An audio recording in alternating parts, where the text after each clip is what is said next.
Hi everyone. So yes, guys, I'm going to be talking about a lot of great wrestling that's been going on for the last 2 months or so because that's probably the last time I did a live stream. You know what I'm saying? But yeah, we're going to talk about AEW Double or Nothing and Ring of Honor, Supercard of Honor, and much more, guys. So yes, guys, get ready for this, and I'm going to get a drink, and we'll talk about this and stuff. So I appreciate all the love and support as always.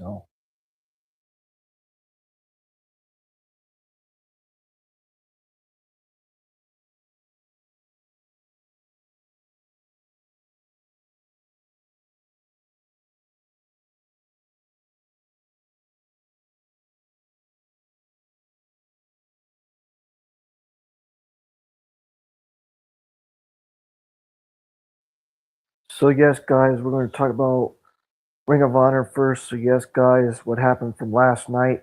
So yes, we had an eight-man tag match with Dalton Castle and the Outrunners, and Adam Priest defeating the Legal Twist with Jay Legal and Blake Christian and Lee Johnson and Dragon Listo, and won by a pile driver by pinfall. Then a video aired from last week's AW Collision show featuring Shane Taylor's attack on Wheeler Yuta backstage and him calling out Jon Moxley for his AW Continental Championship at this week's AW Dynamite show. Then Krima Manata defeated Trish Adore with Off with Her Head pinfall. Then we had Harley Cameron and Mia Shirakawa defeating the Inspiration with her finishing move. And that's what happened right there with, JC McKay and um, Casey Lee, with the Inspiration with Jason McKay and Casey Lee. Then then we had a feud aired featuring the latest edition of Coleman's Chip It Up backstage interview statement with AR Fox. And AR Fox talks about his title victory over Nick Wayne to become the new champion and his long journey to becoming a champion in Ring of Honor. And AR Fox also revealed that his mother was the first person he called after winning the title. And AR Fox also talked about his goals as Ring of Honor World Television Champion and his main goal being to make it into the top title in Ring of Honor. Then Blackheart Leo Rush was seen backstage translating in an umbrella saying and giving a Joshrince speak about how things are fine for him. Then then Action Andretti defeated Beef with a running TKO by pinfall and a feud aired featuring the Ring of Honor World Six-Man Tag Team Champions Dalton Castle and the Outrunners talking about never wanted their time as champions to end in an 80s inspiring music video playing featuring Dalton Castle and the Outrunners. Then Thea Fan was seen backstage being interviewed by Sam Dara, Sam Lirara for some words after of I'll say it again. Sam Darara for some words ahead of her Ring of Honor Women's Pure Championship match against Deanna Prazo. And then we had Deanna Prazo defeating Thea Van with her submission. Deanna Prazo won by submission and defeated Thea Van. And the Ring of Honor Women's Pure Champion Deanna Prazo defeated Thea Van by submission. Then the Ring of Honor World Television Championship four-way match. AR Fox defeated Ace Austin and Angelo and Sammy Guevara with an inside cradle pinfall, and that's what happened right there, guys. And I thought the show was good, in my opinion. I'm going to put my camera now on. Yes, guys, it was a good show on YouTube. I'm telling you guys, it was a good special episode last night from Ring of Honor. Love that four-way. That was amazing.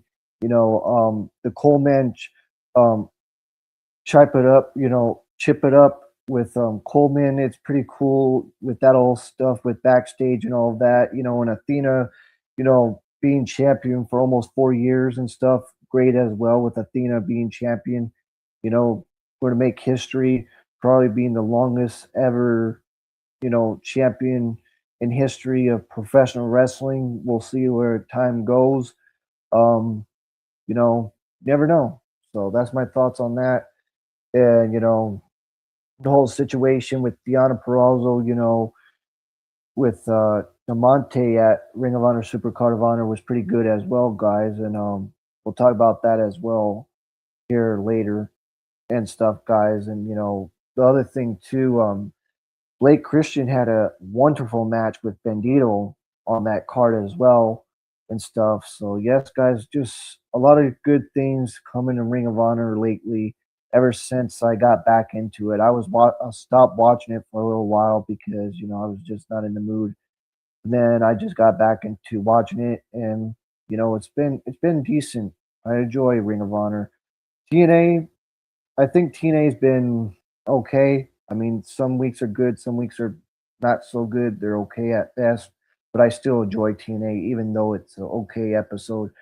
Um, at times, um, MLW's return.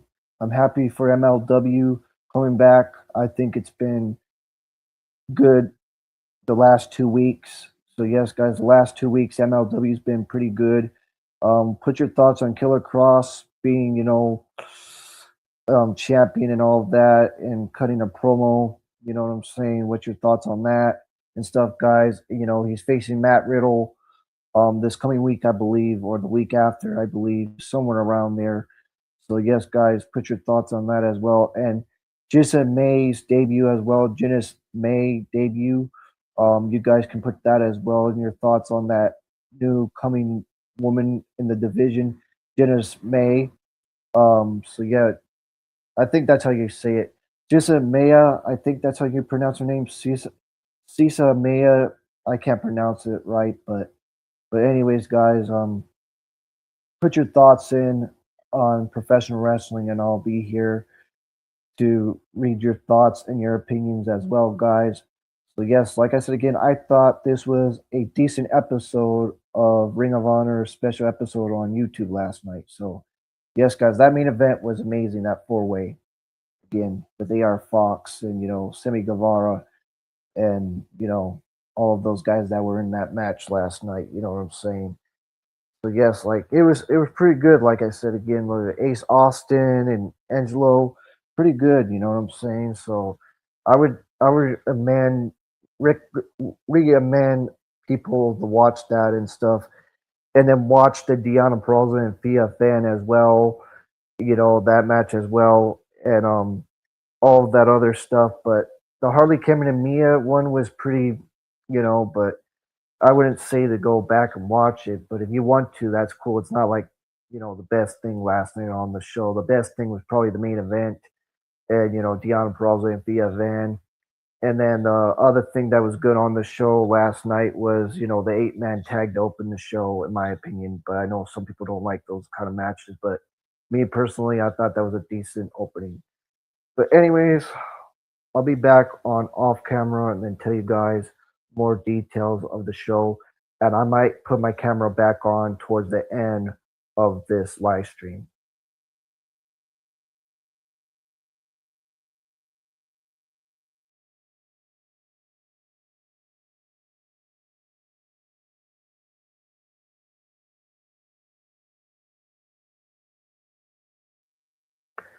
Then we had Eve Wrestling, guys. Oh, Eve Wrestling 150 history maker, rule breaker. Oh my goodness, this show was great. I'm telling you, women's wrestling, women's wrestling, women's wrestling, women's wrestling. I'm telling you that right now. That's what it's about. That's what it's about in Eve Wrestling. So let's talk about it, guys. So Eve Championship, Station Meth Marina defeated Alexis Falcon to retain the Eve Championship. I'll say it again, guys. Senshin Myth. I'll say it again. Simpson Myth. Martina defeated Alexis Falcon to retain the Eve Championship. Then Night Sky defeated Revenus All Stars, which that was a great tag match. Then we had Molly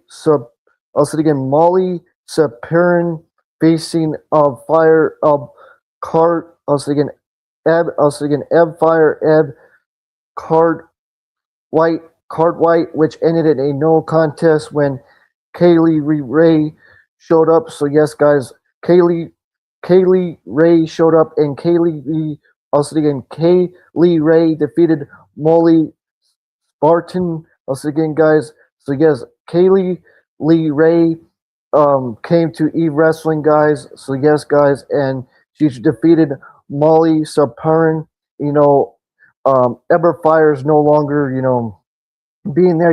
We haven't talked about releases, because like I said again, guys, good things happen to those that leave that company. You know what I'm saying? Because it seems like every time it's like they get called up to the main roster and then they don't even get used. And I just hope I really hope the best for Tatum Paisley. I really hope the best for Ricky Saints, even though he's been on a couple episodes that I've seen on clips of, but I don't watch the show weekly anymore. I hope the best for Royce Keys. I heard that he's going to probably be with the MFTs. What in the heck is that? Make no sense to me in my logic, in my opinion. But if you guys think it makes logic in your opinion, that's fine. That's your own opinion. But me personally, my opinion, it just makes no sense of having Royce Keys being a part of the MFTs and all of that. So carry on. So yes, guys. And then Eve Tag Team Championship. Fresh Art defeated Leah Austin and Holly Barlow to become the Eve Tag Team Champions. And that was amazing, with Fresh Art becoming the new Eve Tag Team Champions. Then a three-way match. A Merchant J defeated Lucy Kai and Melissa Fire, which was a great three-way. Then we had Raho defeating Alyssa's Inc., which was a decent match. Then we had the best moment of the night.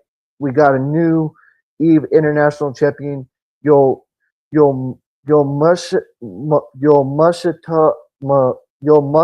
I think that's how you pronounce her name. I can't pronounce it right, but I'll just say that Mayo defeated Chris Statlander and became the new Eve International Champion.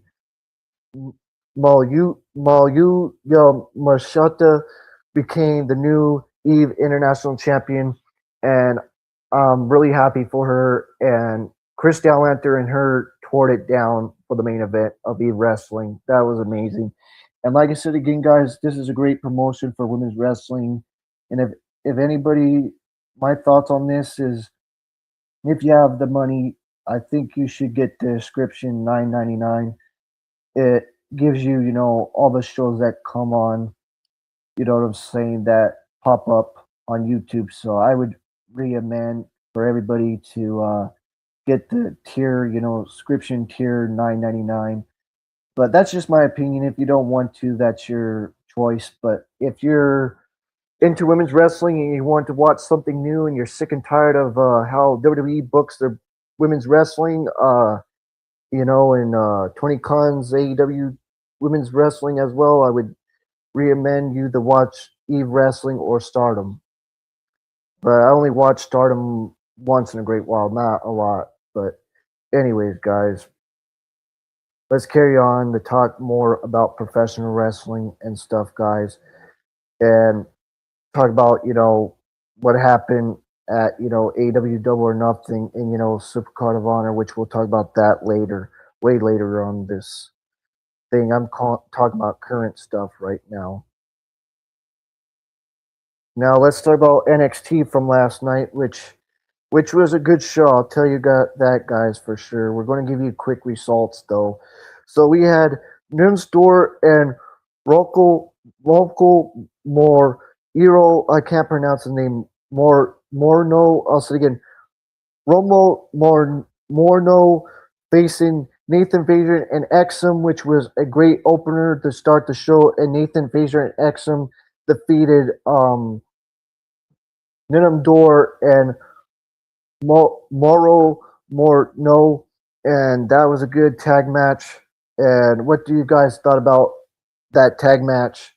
and put your thoughts on Nathan Frazier and Exum in that opening match. I thought that was a great opener to start NXT last night. Then after the match, all four men celebrated their match in the ring with one another. We then head over to Sarah Suber, who is reporting on the Mr. NXT pageant, and she explains that Christian Angels and Shallow Hill will be judged in 3 categories in attire and talent and public speaking, and she also explains that the fans at home can vote for the winner of the pageant, and that includes Judge Aaron Bruce and Kid Wilson and Matt Matthews, and Angels shows off a white suit and explains well Hill sports a new outfit and a more casual one and a swim trunk and goggles, and Matthews votes on Hill's look. I'll say again, guys, on Hill's look, but Wilson votes for Angel, and Rosie breaks the tie and chooses Angels to win the attire. I'll say again, the attire attorney. I'll say again, guys. I'll just say that Angels wins the pageant. There, guys, he wins that one. Then back at ringside, Mason Brooks makes his way, and Evil follows. I call him Evil still, but no Raku, no Raku, Evil, either one you guys can call him. So we had no Raku fences Mason Brook for the number 1 contender match for the NXT Championship. This match was great. I'm telling you, just great. Back and forth, really good stuff. I'm telling you guys, and Morocco won and became the number 1 contender. Then we head backstage where Miles Bourne argues with Divine Heights and agrees to defend the North American Championship against him at NXT, the Great American Bash on June 28th. And Felicity Projects enter and get into a verbal confrontation. A verbal confrontation with 2 men, and then we had Kalani Jordan make her way to the ring, and Kendall Gray follows, and we had Kendall Gray fences Kalani Jordan for the number 1 contender match for the NXT Women's Championship, and Kendall Gray became the number 1 contender, and Jordan did great in this match too. Jordan and Gray did amazing. Both of them did great. Just great stuff, I'm telling you. Just amazing. We then head over to the talent pursuits of the Mr. NXT pageant, where Shallow Hill forces a Rubik's Cube in a matter of seconds and shows off his skills on a turbo. Angel interrupts Hill's talents pretense and tries shoveling the cube, but takes far longer to do so, and Aaron Searce tells Angels that he's way past time, but Angel shows off by juggling, and Hill up him by juggling on and Carl, and the judge rolls Hill as the winner of this procession. Then we head backstage where Narako hands Tony D'Angelo and fold as Tony D'Angelo speaks with Blake Howard. Then we had a match with Leon Lennox facing Jasmine Troy, which was a good match. And, Lena Lennox had Ortiz Griffin by his side. And this match was a great match, guys, and loved it. And I thought it was a good match. And like I said again, Jasmine Troy is pretty good talent if they get him on Raw or SmackDown. If they know how to get him and use him, he could be another big talent for WWE as well, guys. But my thoughts on the match, like I said again, I thought it was a great match. A little back and forth, you know what I'm saying? So yes, guys. And then after the match, Daquan appears on the Titron once again with a bat in hand, and he sneaks up behind Griffin and cracks a bat behind also again cracks a bat across his midsection, but Leon Lennox forces him to retreat through the crowd, and that's what happened right there, guys.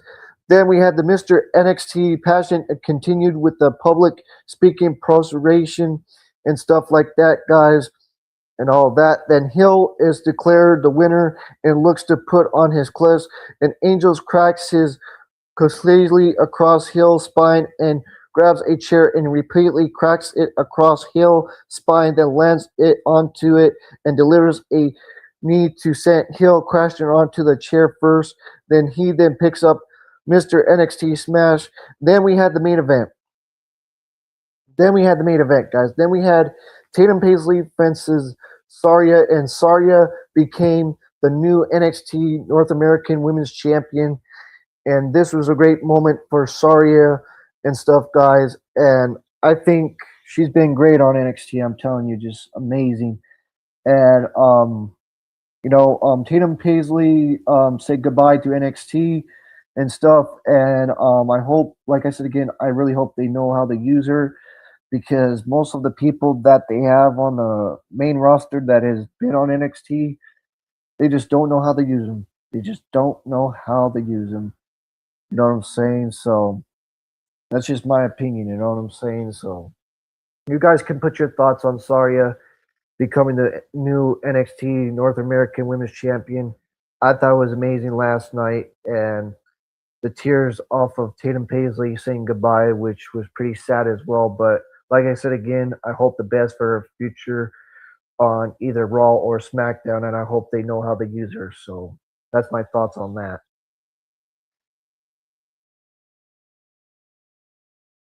And like I said again, guys, I give this NXT an 8 out of 10. It was a very good show last night. I gave this episode an 8 out of 10, guys. It was very good, and that's my thoughts on that. And Ring of Honor, I gave Ring of Honor an 8 as well. I gave that episode an 8 as well, guys.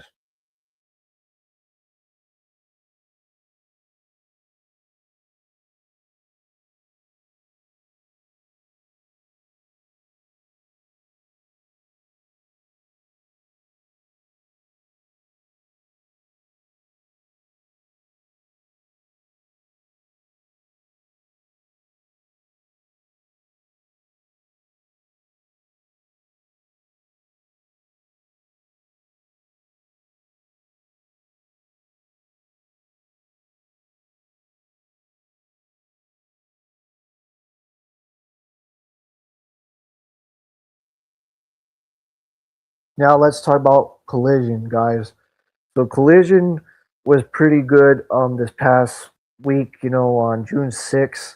Let's talk about it, guys. So we had um, you know, Ty Mello and Anna Jay facing Megan Bain and Leonard Cross for the tag team titles. And this match was a decent match for what it was, for the 5 minutes that it had. You know what I'm saying? My thoughts on this, guys, with Anna Jay. I think Anna Jay is pretty good in my opinion. I know a lot of other people don't like Anna Jay, but in my opinion, I see a lot in her and her future. If she does go to WWE, or wherever, or some indie promotion out there, I really hope the best for her as well. You know what I'm saying? But like I said again, I thought it was not that bad. I thought it was fine for the 5 minutes that it was, and the Defined Dominions, Megan Bain and Lena Cross retain the tag team titles, the AEW Women's Tag Team titles. Then we had Shane Taylor versus Alan Angels. This match was not my cup of tea, and Shane Taylor won the match and stuff. And, Angels got a little bit of offense in that match, but it was not my cup of tea and stuff there. And then Taylor said for years the Death Riders have been the most violent group in AEW. All of that changes right now, and STP will be the most violent group in AEW has ever seen. And Shane Taylor calls Jon Moxley and his crew out to rumble, and the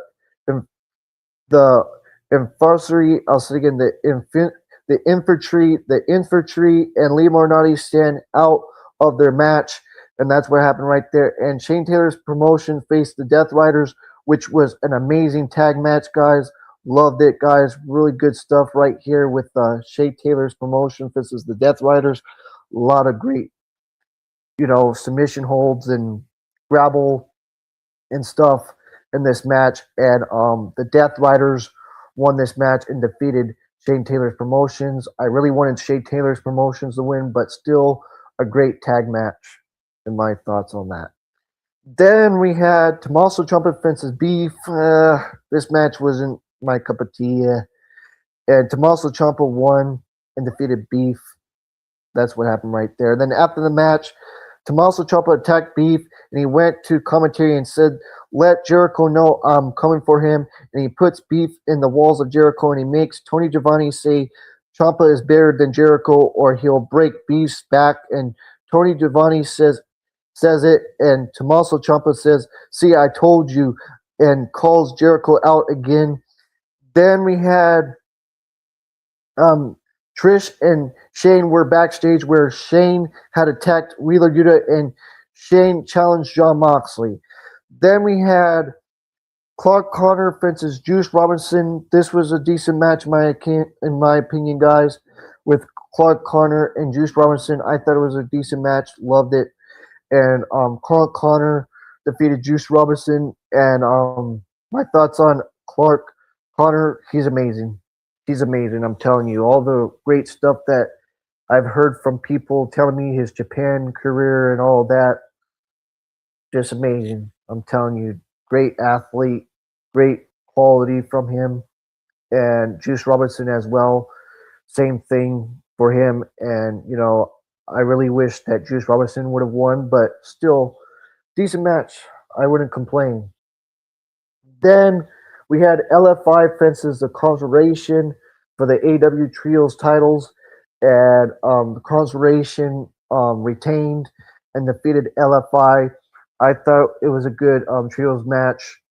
LFI is great. Love all the people from LFI. Sammy Guevara. Beast Mortals as well. Beast Mortals, and all of that, and Dragon Listo, and all of those people that are a part of the LFI. So yeah, I love Roosh, really do as well, guys. And we'll talk about a little bit of that quick detail of the win that MGF had over Roosh and stuff. So yeah, MGF, won that match, which I believe I told you already, but we'll repeat it again in the future, soon here. Then we had Suki versus Pierce Stephanie. My goodness, this match with Pierce Stephanie and Suki, and Pierce Stephanie tore it down. I'm telling you, on Collision, this was a great match for the Owen Hart Cup Foundation. I'm telling you guys, loved it, loved it. This was great main event, and Hakasuki won this match, and advances to the next round. And I can't wait for the match that they're going to have for tonight with her and Mercedes Moné. So we'll see what happens with Mercedes Moné and Suki. I think Mercedes is going to pick up the win tonight, but we'll see what happens. But I think Mercedes gets the W here tonight, but we'll see what happens, guys, on AEW Dynamite. So.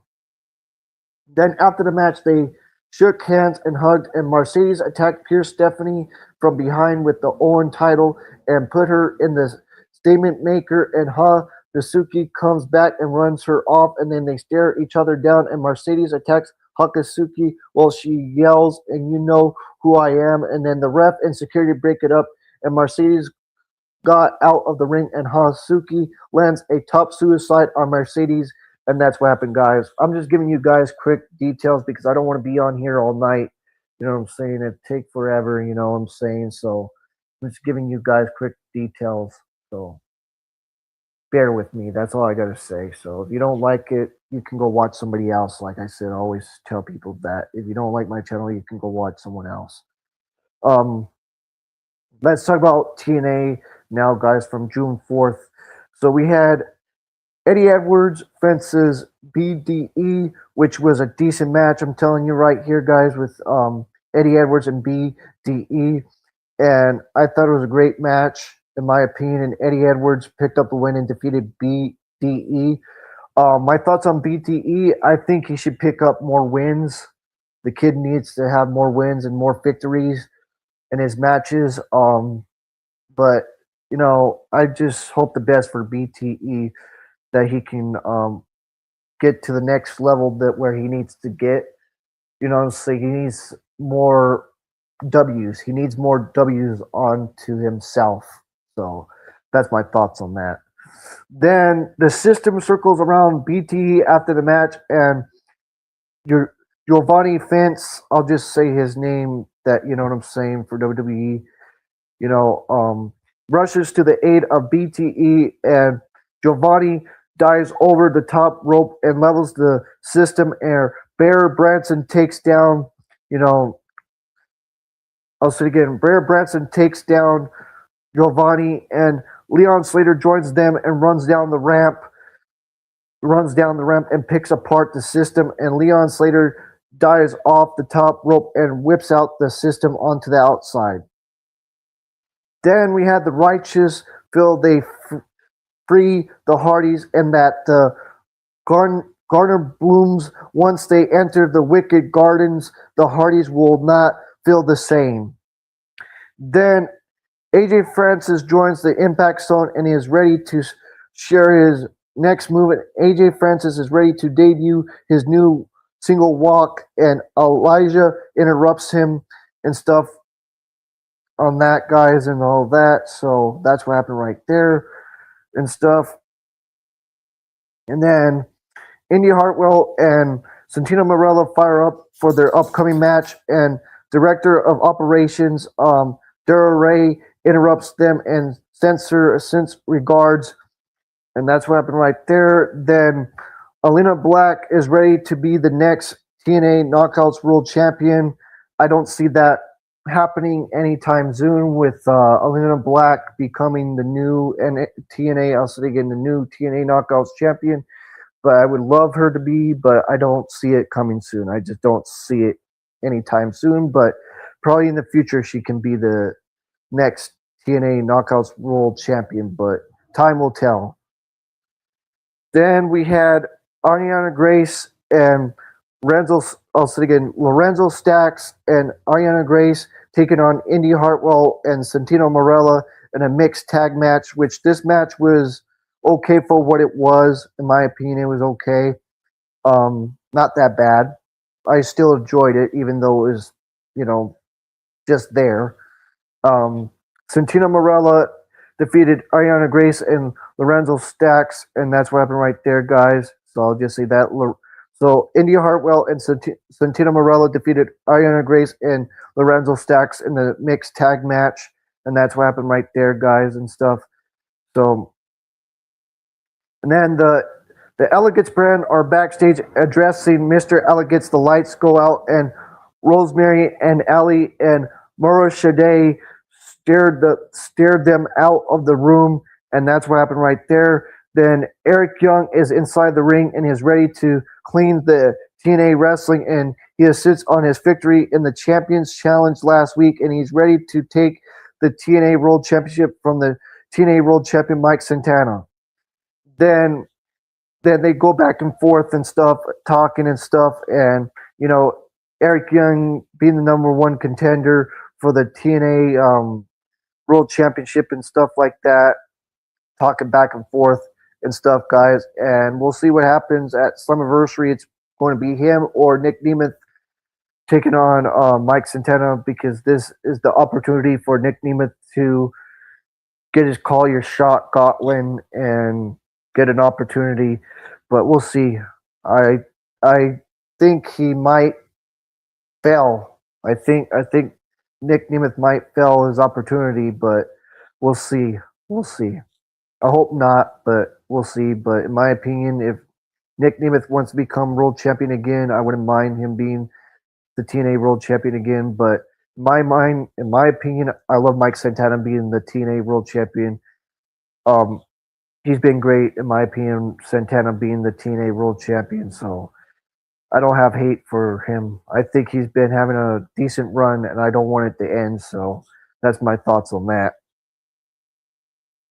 Then we had TNA injury reports and stuff earlier in the night. Elijah sends alerts to his ear after being struck with a microphone by AJ Francis and all of that jazz. And then the TNA Mercer staff will remain on high alert for the upcoming Wiccan Gartnin match later in the night and stuff. And then we had the TNA International Champion Mustafa Ali reflects on the Champion Challenge match and is ready to face Casey Navarro next week. And then we had Li Ying Lee taking on Mr. Elegance. This match, this intergender match, was not my cup of tea. It wasn't bad. It was fine. I wouldn't complain.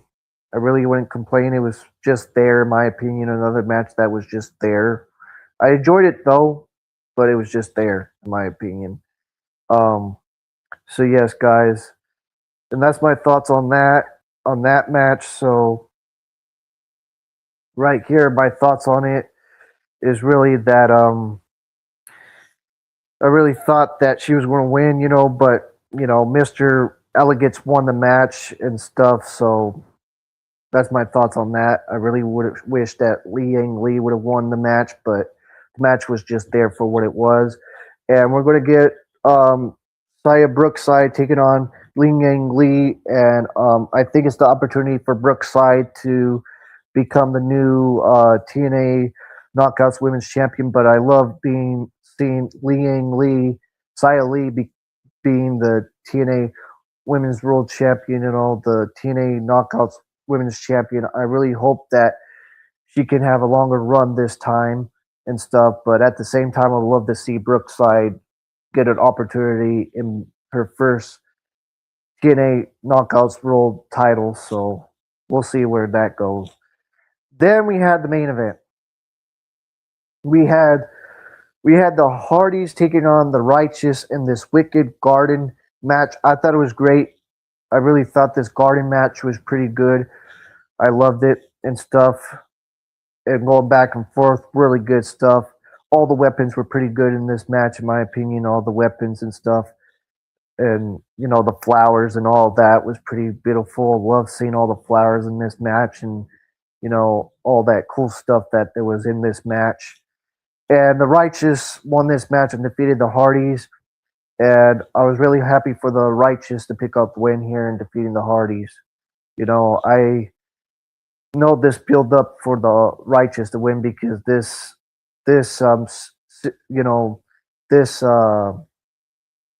match that it was made was, Wicked Guardian. The stipulation was built for the Righteous to win. So yeah, guys, that's my thoughts on that. And then lights go out, then they come back on, and the Hardys are nowhere to be seen, and that's what happened right there, guys.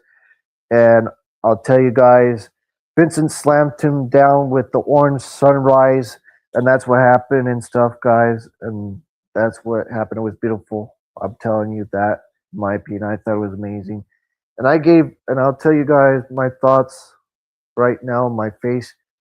I gave TNA from this week a 7. I gave it a 7, guys. There was just some parts that I didn't like about the episode, but that's my thoughts on that, guys. I gave TNA a 7 out of 10, guys. So.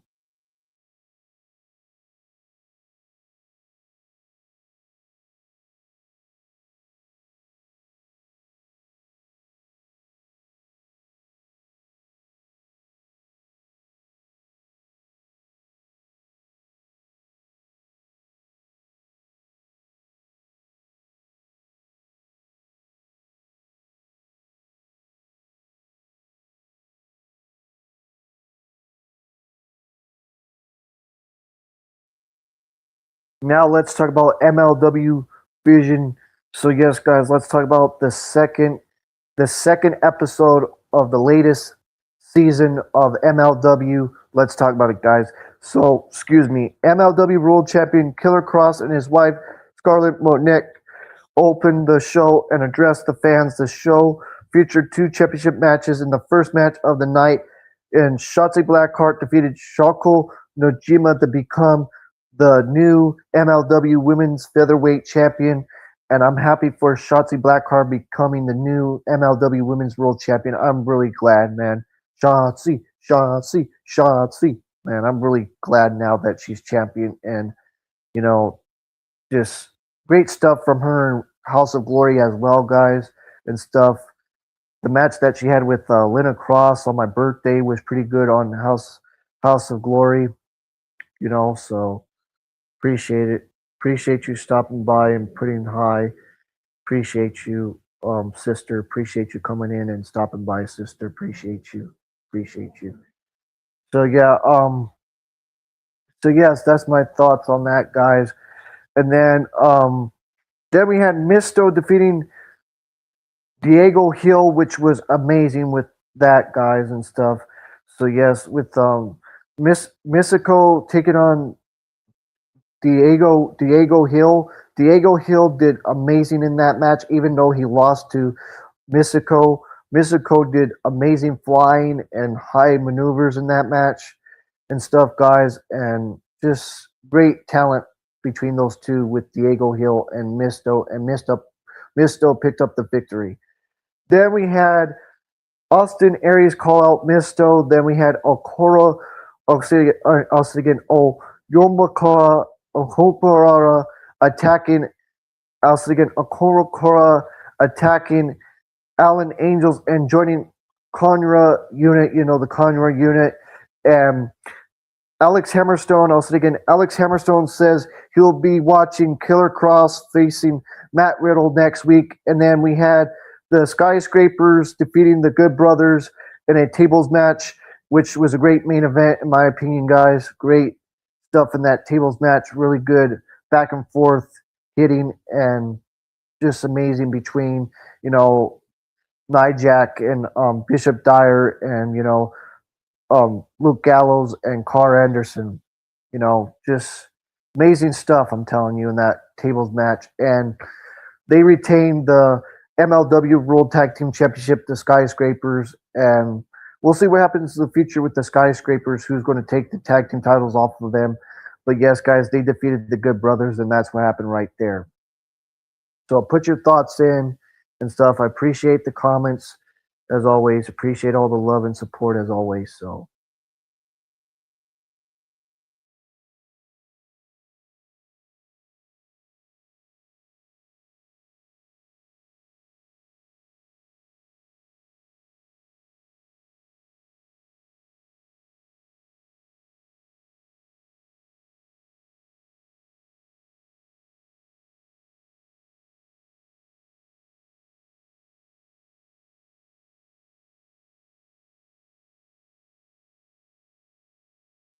now let's talk about AEW, guys. So let's talk about that. So let's talk about the episode from last week's episode from Dynamite from June 3rd. I thought it was a good episode from Dynamite. Let's talk about it. So MGF faced Roosh in a no count out match for the AEW World Championship, and MGF retained. And I thought Roosh did amazing in that match. Just really good action. And my thoughts on that, just great action. And MGF retained the AEW World title. Then after the match, MJF looks to hit Roosh with the AEW World Championship belt, and Mark Briscoe's music hits, and he runs out to the ring to come to Roosh's aid, and he sets up for a J Driller on MJF, but MJF escapes and low blows Mark Briscoe, and he looks to hit him with the AEW World Championship belt, but Orange Cassidy and Roderick Strong and Kyle O'Reilly and Tomohiro Ishii run out to the ring to come to Mark Briscoe's aid. Then Leo Rush then makes his way out with Orange Cassidy and Roderick Strong and Kyle O'Reilly and Tomohiro Ishii freezing as he passes them on the entrance ramp. Then we had Mark Briscoe versus Leo Rush, and Mark Briscoe picked up the win here, and I thought which was a decent match. And Mark Briscoe picked up the win, and this whole gimmick with Leo Rush, I love it. With this whole thing with Blackheart and him, doing his dives, doing like um cheetah thing, the whole cheetah stuff, being a cheetah and running around the ring and then jumping and doing suicide dives and stuff, which is amazing. And my thoughts on that. And I hope he keeps up with this Black Heart gimmick. And I would love to see him be world champion in AEW, or, be Ring of Honor world champion in the future, But we'll see what happens where time tells. So then after the match, Mark Briscoe grabs on a microphone and talks directly to MJF, and he makes MJF back to January 17th, 2023, on the day of Jay Briscoe's death. He says he was gone in the blink of an eye, and he says his brother was only a few hours later on January 18th, and says January 25th was Jay's birthday. I'll say again, guys. Jay's birthday is January 25th, he said, and he said instead of eating birthday cake together like they always had, he made his AEW debut alone, and says MJF can only manage the whirlwind of emotions and he was feeling, and he says professional wrestling was his therapy, but he still couldn't find any joy. But he still couldn't find any joy until he come across some friends in the constellation who made his heart feel full and gave him some brothers again. And he says his anger and rage came rushing back when MJF started talking about Jay, then says he never felt hated like the hate he has had for MJF, and he recalls pitting MJF and he's feeling good when MJF went away, but his range came back when MJF pulled. Also, repeat it again, guys. Sorry, talking too fast. MJF went away, but his range came back when MJF popped back up in AEW, and he says he's not like MJF, given that MJF whines and complains till he gets whatever opportunity he wants, and then says he comes to work and grinds, and he called out MJF and says the devil will lose and the AEW World Championship shot for him. Then we had Tekla put the World Wonder Ring Stardom on notice, which this was pretty good, guys, in my opinion. The whole thing that her calling out Stardom and all that stuff, and all the people in the Owen Hart Cup tournament and stuff. Let's talk about it. So Tekla appears in the crowd alongside Julia Hart and Sky Blue, and she says the AEW Women's World Championship has something to say, that says she will be called the Idol Killer in Japan because all the cute girls were taken out by her, and she says she was fired from Japan, and says the Triangle of Madness has 3 jobs, and Blue winning the 2026 Women's Owen Hart Foundation Cup tournament, and Hart getting the TBS championship back, and herself having her eyes set on Forbidden Door. And Julia Hart and Sky Blue pulled out a ladder from backstage as Tekla declares death to World Wonder Ring Stardom, and she ascends up the ladder and raises her middle finger in front of the World Wonder Ring Stardom logo, then a part of the biggest AEW and New Japan Forbidden Door logo on the jumbo screen. Then we had Andrade ELO taking on DK Ventu. This match was not good, in my opinion. Not good, with Andrade ELO taking on the DK Ventu. This match was and Andrade ELO picked up the win here, and that's what happened right there.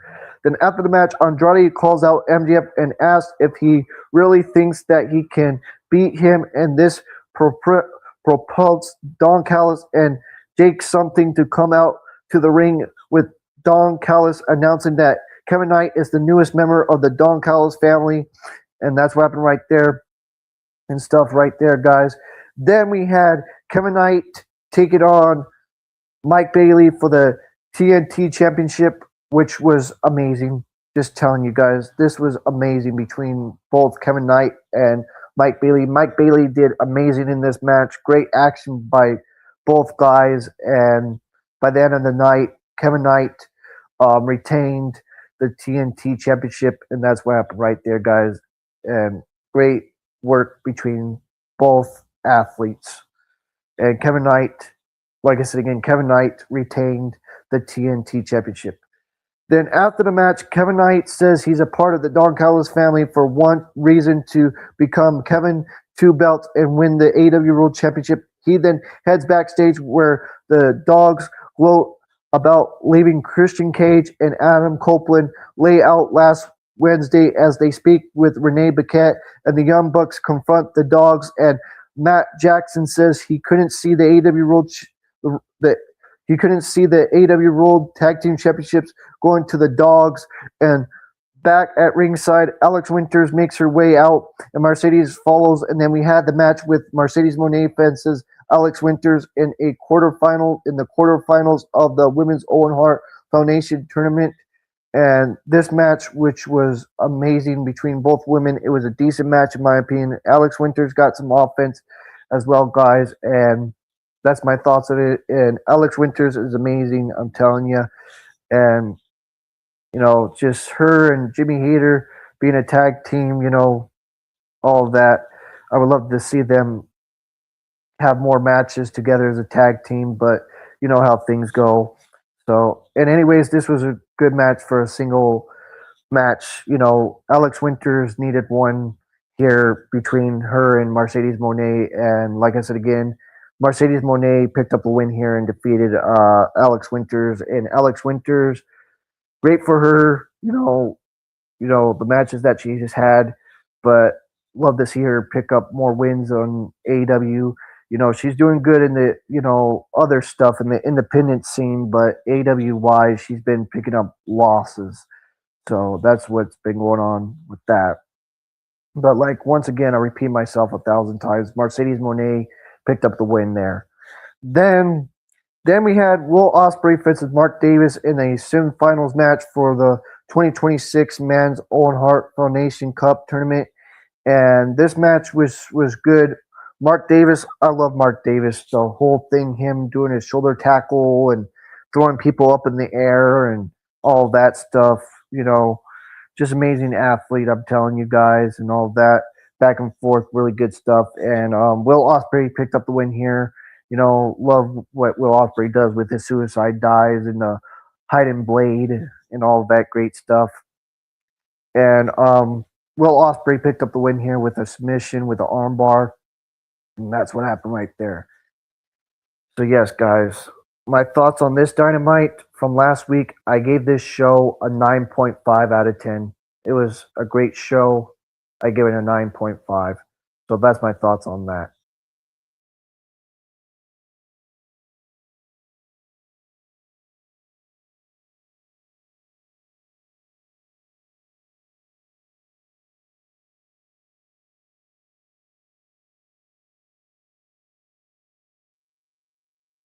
Then let's talk about NXT again, guys, from the episode of June 2nd. Let's talk about this one right here, guys. So, yeah, we had Lizzie Rain fences Saria, and Saria picked up the win here, and I thought it was a decent match to start the show. That's my thoughts on that. And Saria, like I said again, Saria picked up the victory, and that's what went on with that. Then after the match, Saria looks to land another F5 on Rain, and Tatum Paisley slides into the ring to make to Rain's aid, then gives Saria a women's North American Championship match, which we talked about already and all that jazz, guys. Then Dark State then makes their way to the ring, but Daquan appears out of nowhere in the crowd and attacks Cutler using a baseball bat ahead of their match against Miles Bourne and Devon Heights. And then we had OTM fences the Coin, and OTM picked up the victory, which was a great tag match between OTM fences the Coin. And just amazing work with, Nico Fence and Sean Spears. Sean Spears and Nico Fence, great talent, I'm telling you guys. Good stuff. Great work from both guys, even though they lost the match here against Bronco and Prince, So, yeah, Bronco and Prince picked up the victory here and defeated, Vince and Spears. So that's what happened right there. The calling, the calling with, Vince and Spears losing this match to Bronco and Prince with the OTM. Then we had the First City Projects making their way to the ring, and Ty Wilder, and we had we had Jackson Drake with Marco Lockwood and Rocky Smoke and Brad Baylor fences Tay Wilder, which was amazing. This guy Ty Wilder, just great stuff with Ty Wilder and Drake. Jackson Drake is amazing. I'm telling you, with the whole work that he did with Evolve and stuff, being the Evolve champion and stuff a while back. But yes, guys, Jackson Drake picked up the win and defeated Ty Wilder, and Ty Wilder did some amazing job in this match as well. I give it up to him as well.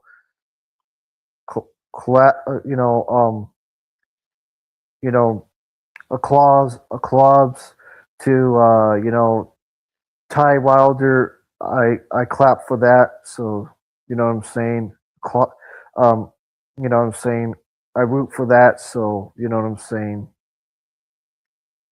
So that's my thoughts on that, guys. And I don't know what the future holds for Wilder. To be honest with you, Ty Wilder, I think he's amazing.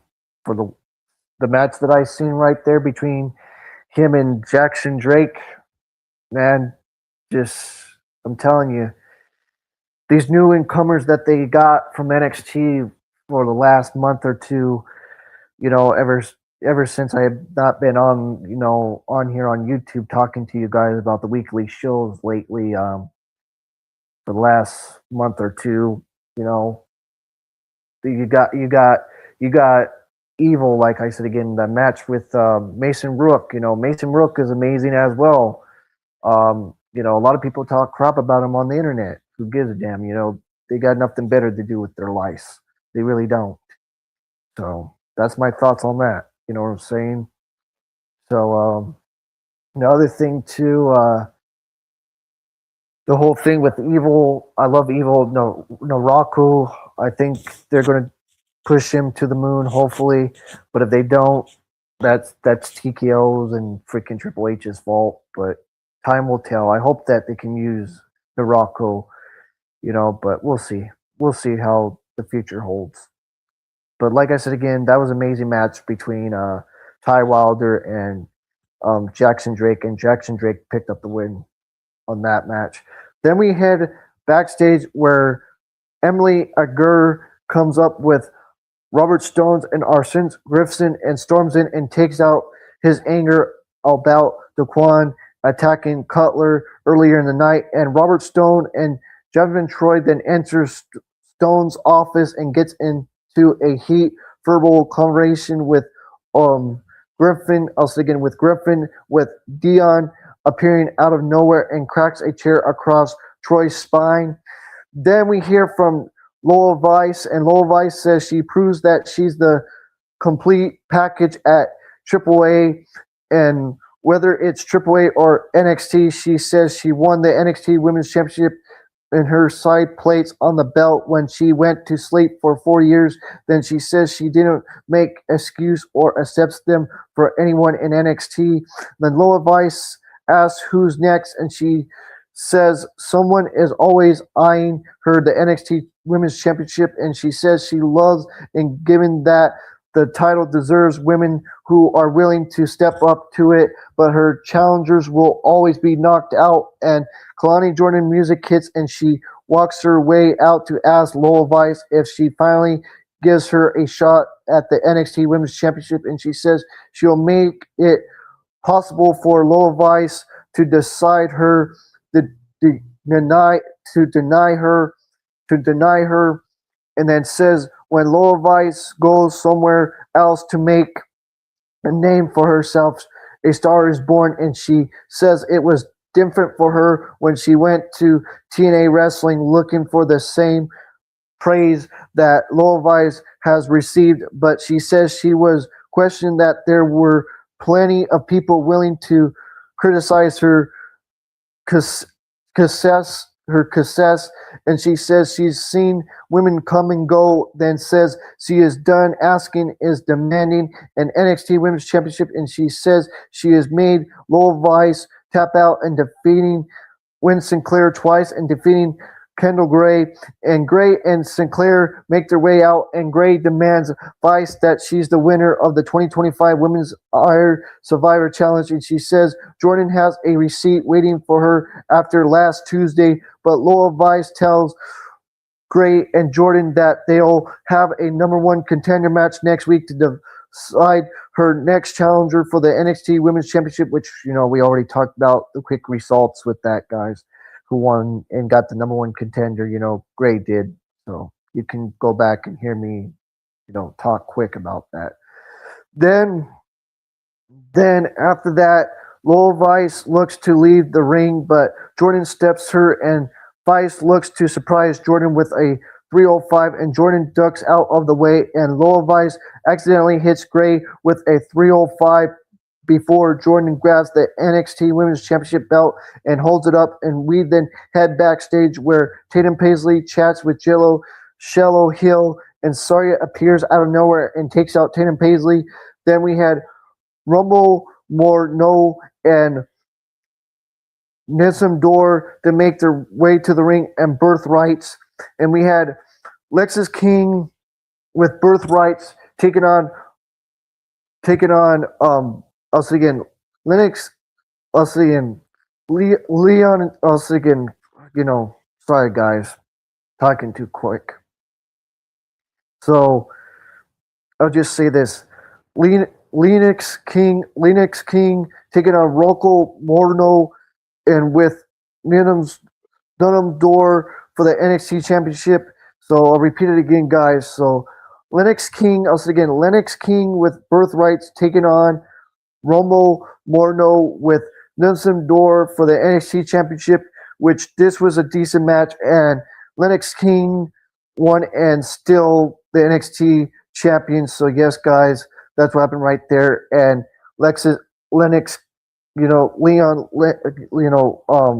Lennox King retained the, you know, the speed title, guys. So yes, and that's what happened right there. And I'll repeat it again, guys. My mistake. You know who's the NXT champion? Tony D'Angelo. So Tony D'Angelo is the NXT champion, if you're wondering, guys. I made a mistake there. But the WWE Speed Champion, Lennox King retained his title and defeated Rocco Nomoro, and that's what happened right there. And then we head backstage where Natalia and Jada Parker got into a verbal conversation as several members of the NXT roster, including Nakia Lyons and Hunk Walker and Tunk Lesser, the Hunk and Tunk. And Natalia tells Parker that she's been through everyone. One probably could be caught in WWE, then says she's not scared of Parker, but Cicely that she thinks Parker is scared of her. And then we had Dark State taking on Miles Bourne and Devon Heights, which was a great tag match. And the Dark State picked up the victory here, guys. And that's what happened right there. I'll repeat it again. Dark State picked up the victory and defeated Devon Heights and Miles Bourne. And that's what happened right there. Then we had the NXT champion Tony D'Angelo taking on Cam Hendricks. I was thinking, I don't know if I'm saying it right, but Cam Hendricks. I was thinking Tony D'Angelo took on Cam Hendricks for the NXT championship, and Tony D'Angelo defeated Cam Hendricks. You know what I'm saying again, guys? Cam Hendricks, and that's what happened right there, and defeated Cam Hendricks, and that's what happened. And Tony D'Angelo picked up the victory, which was a great match. And my thoughts on that, guys, just amazing with Cam. Cam is a newcomer as well, guys. A lot of newcomers that are coming to NXT, and this is great for WWE, you know what I'm saying? Great for the future of WWE, and I hope that they can get used on the main roster when they do get called up. Like I was saying earlier, some of them that ever got called, they just don't know how to use them. So that's what happened right there, guys. And my thoughts on that match was a decent main event with Tony D'Angelo and Cam. Then after the match, Nakaro slides into the ring and hands Tony D'Angelo his NXT Championship belt, and then bells to Tony D'Angelo as the show went off the air. And I gave this NXT I'll tell you guys, I gave this show a 9. It was great. It was just amazing. I'm telling you, just great talent, just great work as always in NXT. I give them high numbers because at least on NXT, I'm not bored to death. I enjoy the show and I'm not freaking dozing off. That's why I don't do the Raw reviews anymore and I don't do the SmackDown reviews anymore because it just dozes me off. But anyways, guys, let's carry on and talk about the first episode of MLW's return.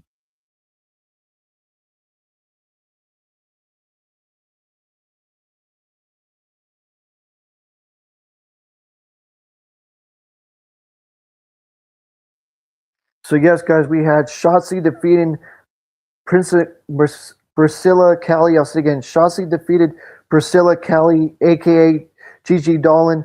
Then we had Shotzi call out I'll say again, Shotzi Blackheart called out Shakako Manyuma. Then MLW World Heavyweight Champion Killer Cross held a press conference, and Killer Cross announced that an open contract for anyone to sign if they want a shot at his title. Then we had Hammerstone was not happy that someone has already signed the contract. Then we had Scarlett Monette defeating Ellen James. I'll say it again, Hala James. I'll just say that, guys. Scarlett defeated Hala James. Then the Good Brothers brawled with the Skyscrapers backstage. Then Austin Reeds defeated Trevor Lee. Then Austin Aries called out the national champion Blue Panther after the match.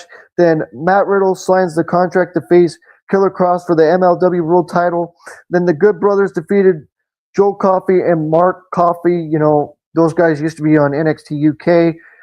Great talent, great tag team. You know what I'm saying? The Gallus. So yeah, the Gallus. You remember when they were the Gallus? You know. So I know a lot of people are going to say, "Oh, we don't remember the Gallus." Well, it's because you guys don't have no love. All you do care about is, "Oh, they were in WWE, we love them, but oh, if they go to the independents, I don't care." That's your problem. That is your problem. IWC. That is your problem. That you can't watch little clips at least and give praise for them what they're doing in the independent scene. But that's my thoughts, and putting my thoughts on that. Sorry to call out the BS that goes on in the IWC, but that's what I thought. That's what I think about the IWC sometimes when they talk crap about these people and say, "Oh, I don't care about this person or that person," but if they were in WWE, you really would love them, don't you? Yeah, just say it. Just tell the truth. You know what I'm saying? It doesn't hurt to tell the truth that you don't like them no more. You know what I'm saying? But it is what it is. Then another brawl ensues between the Good Brothers and the Skyscrapers after the Lynch taunts them with the MLW World Tag Team titles. Then Diego Hill defeated Adam Brooks, which was a great match with Adam Brooks and D'Angelo Hill. I'm going to say D'Angelo Hill and Adam Brooks, and D'Angelo Hill picked up the victory on that. Then Denny Braid was at the MLW Vision. Also again, Denny McBride. Also again, Denny McBride was at the MLW Vision pressure with Don Gallo. Also again, Dan Gato, and then a Conra video shows Mads Kroger being killed. Then Jinis Maya. Also again, Sis Maya. The debut of Sis Maya defeated Carolina Cruz. Also again, Sissa Maya defeated Carolina Crew. Then Alex Hammerstone defeated Bishop Dyer, and that's what happened in the main event with Alex Hammer defeating Bishop Dyer, which was a good match, and that's what happened right there. And I thought which was amazing, and all the good stuff on the opening show. You know what I'm saying? And hyping up the build up more to the second episode, which we already talked about and stuff. And I can't wait for the third episode of the recent season. So we'll see what happens. You know what I'm saying with MLW. I'm happy that it's back. You know what I'm saying. I was been waiting for MLW to come back. You know what I'm saying? I love watching it, but now it's on Saturdays. It used to be on Thursdays, I believe. It was used to be on every Thursday. Well, you know, TNA was on, but now it's on Saturdays. Well, Collision's on, which it comes on before Collision though. MLW comes on here on YouTube around probably around 6 o'clock for some people, 6 o'clock Eastern time. So yeah, like you know what I'm saying. So yeah, I appreciate the comments, sister. Appreciate you all the comments that you've been giving me. I appreciate it. So appreciate all the love, like I always have said. So like I said again, guys, if you want to talk about wrestling again, put your thoughts in. Like I said again, you can put your thoughts. Um, so yeah, then let's talk about AW Collision real quick again from episode of May 30th. So yeah, I didn't put my camera on the MLW stuff. The MLW Vision, I gave that episode, the first episode, I gave the first episode a 7, and the second episode, I gave the second episode a more higher score. I give it an 8.5. The second episode, I give 8.5. The first episode, a 7 out of 10, guys. So yeah. Then let's talk about that, guys. So, so I'll be back, guys. I'm going to take a little breather here, and I'll be right back.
So we're back, guys. Like I said again, I'm here.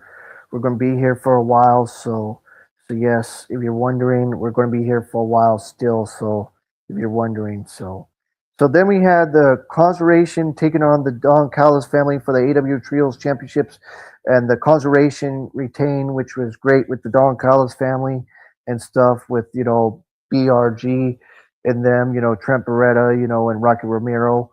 Great stuff, you know what I'm saying, with the Conjuration with Orange Cassidy and Kyle O'Reilly and Roderick Strong and all that stuff, and the Conjuration picked up the victory, and that's what happened right there. Then we had a 5-minute eliminator challenge with the Divine Dominions, Megan Bain and Lena Cross taking on, Ty Mello and Anna Jay, and and Jenna Jay picked up the victory right here, guys. Ty Mello and Anna Jay picked up the victory here to get their opportunity for the AW World Women's Tag Team titles, which we already talked about the quick results with that.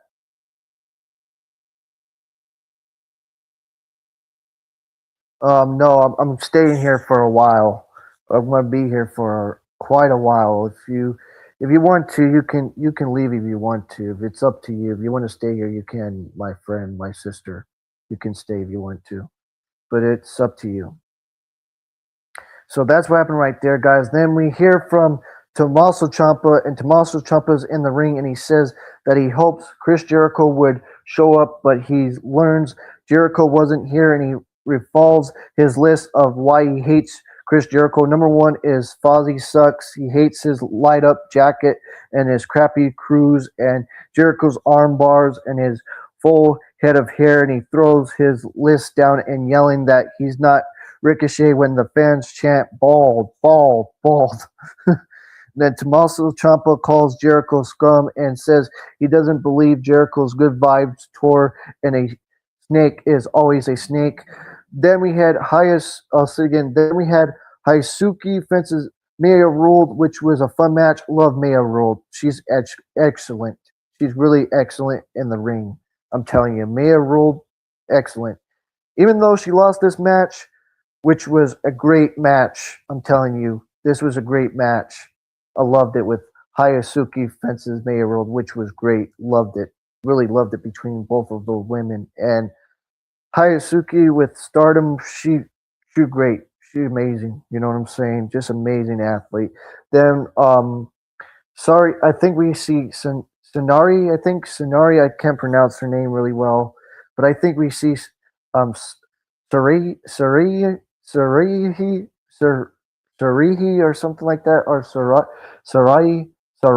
I think Sarai tonight, or in a couple weeks at Forbidden Door or something, or tonight. You guys can put your thoughts on that. I think it's tonight.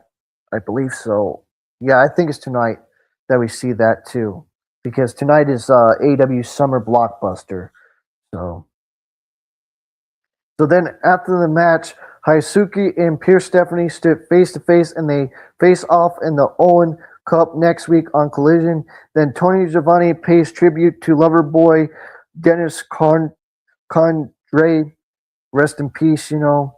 And then Lee Moriarty took on Tom. I was thinking, not Tom. Lee Moriarty took on Tim Bozzi. I was thinking Lee Moriarty took on Tim Bozzi. I think that's how you say it, Bozzi and Bozzi. I can't pronounce it, but I'll just try my best. But Lee Moriarty took on Tim Bozzi, Bozby, I think that's how you pronounce it. Lee Moriarty took on Tim Bozzi, and Lee Moriarty picked up the victory. And I thought the match was just there for what it was. In my opinion, it was just there for what it was. And I love Lee Moriarty for all the work that he has done in Ring of Honor, and you know the Shane Taylor's promotion is amazing. I love those guys. Love everybody that's in that group. You know what I'm saying? So I love the infantry with Charlie Bravo and Sean Dean, and Shane Taylor and Lee Moriarty, and the woman with them as well, Christian XO. So, and then let's talk about it. Then the infantry and Christian XO get in the ring, and Charlie Bravo tells the fans to celebrate Lee Moriarty on being the longest reigning man's pure champion, and they insult the fans when Death Rider's music hits. Then we had the infantry taking on Jon Moxley and Pac, and the Death Riders picked up the victory and defeated, the infantry, and that's what happened right there, which was a great tag match with those guys, with Dean and Bravo taking on, Pac and Moxley. Great tag match. I'm telling you, great tag match. Loved it. Really loved it. And the Death Riders picked up the victory there. Then we had the Guns fences the Dogs. This was a another great tag match. And the Dogs picked up the victory here, guys. And that's what happened right there. And the Dogs picked up the victory.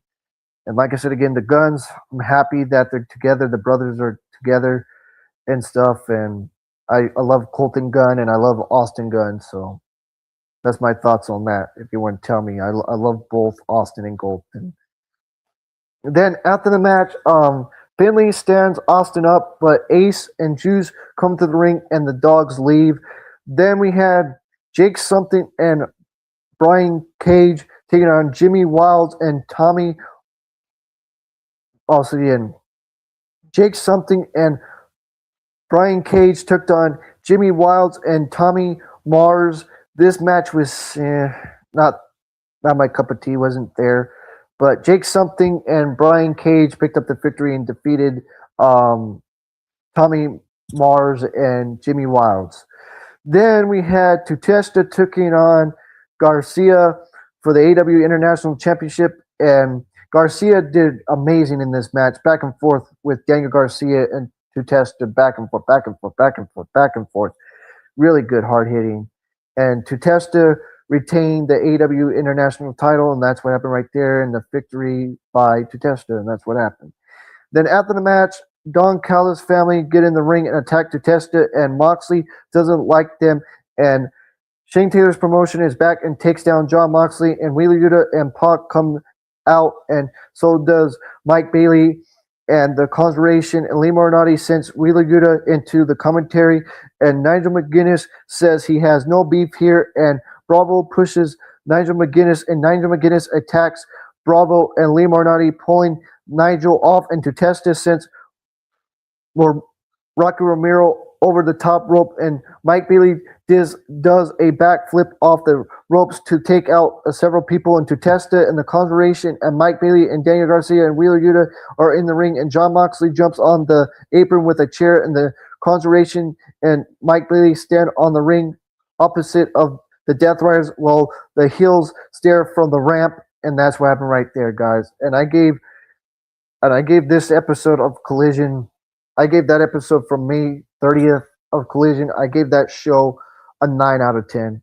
It was a great episode. I gave it a 9 out of 10, guys. It was really good. Loved it. It was great, great, great Collision, in my opinion. Then let's talk about Ring of Honor now, guys, again. With my camera off again. So yes, guys, with auto stuff, it's fine. But anyways, guys, this episode of May 28th, of Ring of Honor, May 28th, which was amazing. Oh my goodness. This episode, I gave this episode, you guys are going to say, why did you give it that high of a score? Because it was that good, in my opinion. It was that good. So let's talk about it. So then we had the AW National Championship. Mark Davis with the spike, reverse power driver, pinfall, he took down Adam Priest, and Mark Davis picked up the victory and defeated Adam Priest, which was a good match to open the show. And that's what happened right there, with Mark Davis picking up the win with the spike reverse power driver on Adam Priest. Then we had Angelo Ogogo defeating Darren Benson with the KO punch with stoppage. Then we had a Pure Rules match with Finn Finn defeating Rachel Erling with the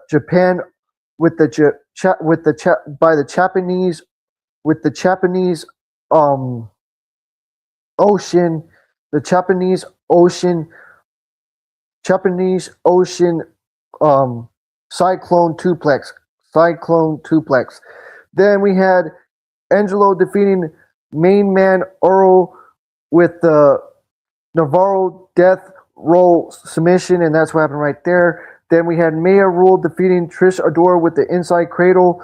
Then we had Sori Den Ali defeating Brooke Havoc. I was thinking Sonari Den Ali. I was thinking Sorry Den Ali defeated Brooke Havoc by choke slam, and that's what happened with right there, guys. And Sorry is great. I'm telling you guys. Sorry, that tall lady with the premier athletes, with Ari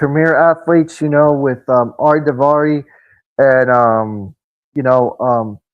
the whole group with the premier athletes. Just amazing work that she has done for her, and Mark Sterling and that whole group with Ari Daivari and stuff. Just amazing work, you know what I'm saying, guys? And I just love that group. A lot of people don't like that group. I love that group, though. Some people just don't like the premier athletes because they're heels. You know what I'm saying? So that's their opinion. Everybody has their own opinion. So yes, guys. But carry on. So like I said again, sorry. So Sori Den Ali defeated Brooke Havoc with the choke slam by pinfall. Then we had a Ring of Honor World 6-Man Tag Championship Proving Ground match with Dalton Castle and the Outrunners defeating the Frout House with the elbow drop and an axe handle smash combo with pinfall right there. Then we had the 6-man tag match with the Legal Twist defeating Carl Cruz with a 450 and a figure 4 leg lock combo submission, which the match was it was just there for what it was, in my opinion. And then the Ring of Honor World Championship, Bandito defeated Foldor Jr. Also again, Foldor Jr. with the 21 plex. That was a great match with Fensendor Jr. from CMLL. Just amazing. Just great work, back and forth, back and forth, back and forth. And Bandito picked up the win and retained the Ring of Honor World Championship. Oh man, I'm telling you, go back and watch that. That was amazing. If you have Ring of Honor Club, then we had AR Fox defeating um, the men Savior. I was thinking this this Demon a Savior. I was thinking AR Fox defeated Demon a Savior with a 450 splash by pinfall, and that's what happened with right there, guys. You know, aka Wesley. So yeah, AR Fox defeated Wesley with a 450 splash. The man a Savior. This I'll just say a Savior by the 450 guys. And stuff like that. So AR Fox defeated I'll say it again, the Mon Savior with the 450 splash. Then we had a video. Athena and Mia Sharakawa are open with a recap of Athena after her victory against Mia Sharakawa in the Women's Owen Hart tournament at Double or Nothing this past Sunday and stuff with that. Then then um then we had a backstage thing with Mans Warner, and we got a remark from Mans Warner who calls out Lee Moriarty for a shot at the Ring of Honor Pure Championship. We learned that he will see the two in a glove and ground match on next week's show as well, and Isa Dunn will take on the Ring of Honor Women's Pure Champion Deanna Perosa in a proven ground match, and that's what happened right there, guys. Then we had a video of Athena, and Coleman has a sit-down interview with Athena as she starts it off by celebrating the Forever Champion for her long-since defense as the Ring of Honor Women's Champion. And Athena says she appreciates that as Coleman asks her about her reign and if is surprised at her for how long it's gone. And Athena answers that there was a shift in her personal, stating that she was tired of being a team player and not moving past the point of doing her matches on the dearly departure AW Dark and Dark Elevation, which, that was back when, we had that on Tuesday nights. I believe it was on Tuesday nights back then, like back in 2019 to like 2021. I believe they stopped doing it in 2021 or 2020, somewhere around there. They stopped doing the Dark and Dark Elevation. You guys can ask your questions down below, the replay viewers that go back and watch this as well. And it allows Athena to force on herself to become the most domination champion in not just Ring of Honor, but as also in all of wrestling. And Athena says that when people think about Ring of Honor, they do not think about Bryan Danielson or Nigel McGuinness or Samoa Joe. People think about Athena being the forever champion, and she says that people should be happy that they have a job because of her. And Athena states that the cinch injury has forced her to look at her match as if it was her last, and she says that when she's the right person comes along and proves her that they can be champion, they will deserve the gold. And Coleman says that we'll see a part 2 of this interview with Athena the next following week. And then we had a lot of other great stuff on this Ring of Honor stuff, and that's what happened, and that's the videos, the promo stuff. Just like telling you guys the full stuff about the promo stuff and then giving you quick results of the winners because, I don't want to be here that much longer, but I'll be here for as long as I can to tell you all the details that has been going on for the last month or two. So yeah, guys, I'm way behind, and I should be doing these live streams more often, once a week, like every, Friday or Saturday, once after all the shows are done, weekly shows are done.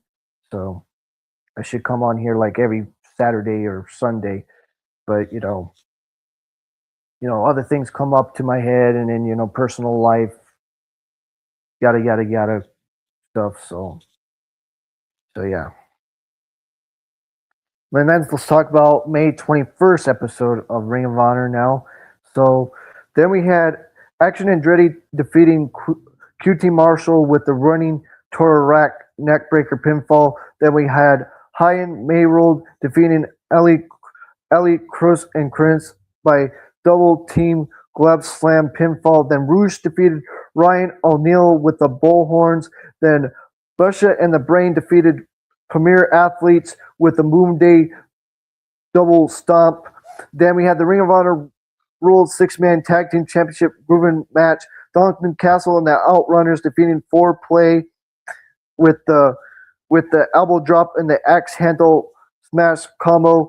Then we had Blackheart, Leo Rush defeating Aaron Solo with the Black Thunder.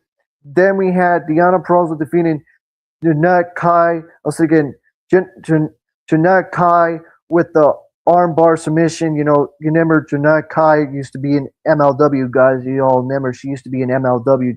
Janelle Kai. If you guys all remember her when she was in MLW with the Conjurant unit.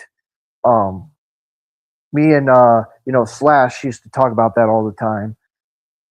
I hope the best whatever he's doing now, but I hope the best for all my friends that I don't talk to anymore.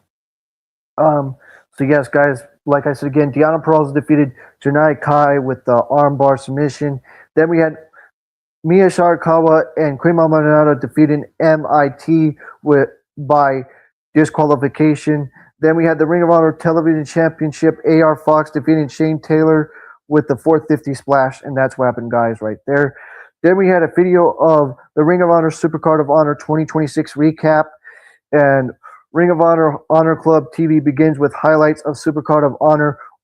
Well, the commentary runs down tonight's card before welcoming us alongside with Coleman and stuff with that, guys. And then we had a backstage with Shane Taylor, and Shane Taylor cuts a backstage promo on AR Fox saying if there were anyone outside of the Shane Taylor's promotion to win a title in Ring of Honor, he will be proud of it to be Fox. And Taylor puts over Fox, but says it's simply a wrong place at the wrong time tonight. And Shane Taylor blames himself for costing his team the six-man tag title last week on Collision, and tonight he takes back the title that he made famous as Legend Never Dies, but AR Fox will rumble bad man rumble. Then we had a video of the Kingdom, Busta and the Brain, footage of Supercard of Honor with Jordan Oliver and Alex Priest calling out any team in the Ring of Honor locker room. They will answered by Mike Santana and the returning Matt Devin, who says, if you come for the king, you best not miss, as they are neck strong and all that, guys. Great stuff. And then, Tony Nese, that's who I was thinking of. Yeah, I was stuck, brain fart, too many things in my head. But yeah, Tony Nese, I love Tony Nese and Ari Daivari and Sorry Din Ali and, Mark Sterling. Love all of the people in that group. You know what I'm saying? I would love to see them as tag team champions, the Premier Athletes, the Ring of Honor tag team champions. Imagine if they become the Ring of Honor tag team champions, the Premier Athletes in the future. In the next 6 to 9 months or whenever, in a year or two, you never know. We'll see where time goes with Ring of Honor with them. Then we had a video of Eddie Kingston and Ortiz with Coleman, and Coleman is chopping it up with Eddie Kingston and Ortiz and runs down Eddie Kingston's current accomplishments over the past few years and asks what is next. And Eddie Kingston says he wants more as long as he's still going, which is why he also is back with Ring of Honor, as this locker room can make him better. And Coleman brings up breaking in with Homicide and Low K Savior, and Eddie Kingston says he's doing it the way Homicide did, and you have to prove it to them that you want it. And Eddie Kingston says they aren't going to beat Ortiz and himself, but Ring of Honor was built on fighting spirit, and it's where Eddie Kingston wanted to be since its inspiration in 2002. And Ortiz says they're friends, but also business partners in Ring of Honor and AEW. And Coleman asked Ortiz what Eddie Kingston isn't telling them, as he knows him better than anyone. And Ortiz says they both had the same mentor wanting to make Homicide proud, and they didn't want to leave this business behind and shambles. They want to help Ring of Honor. And Eddie Kingston says he believes in Ring of Honor locker room. It is better than the AW locker room, as he doesn't want to lead them, but he'll do it. And Eddie Kingston puts over Jordan Oliver and Price, Alex Price, Jordan Oliver and Alex Price, and Tommy Billiken and Adam Priest, and Charlie Bravo and Sean Dean as teams of the future. And Coleman says Eddie Kingston and Ortiz is what Ring of Honor is all about, with the fire, and thanks to them for being a part of Ring of Honor. And that's what happened right there, guys. Great stuff, man. I'm telling you, right there. And Eddie Kingston is a veteran in the business, even though he's never been to WWE and he doesn't want to work there. He's a veteran, in my opinion, Eddie Kingston. And a lot of people don't like Eddie Kingston. I like Eddie Kingston, though. But everybody has their own taste, so.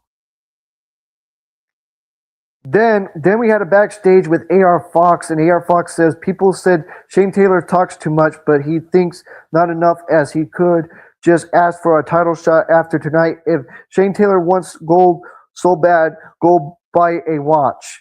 And then that was pretty funny, statement from AR Fox right there. Pretty funny. Then a video, AR Fox and Nick Wayne, and this leads to a video package to AR Fox winning the TV title from Nick Wayne last week. And that's what happened right there. And then we had a video of Deonna Purrazzo, and Deonna Purrazzo cuts a post-match promo on DeMonte after defeating her at Supercard of Honor. And if you want respect, you have to give respect. And if you refuse respect, you'll be beaten into you. Whoever steps up next for her pure title hills the message of becoming Flint's and Deonna Purrazzo. And that's what happened right there, guys. And that's what happened.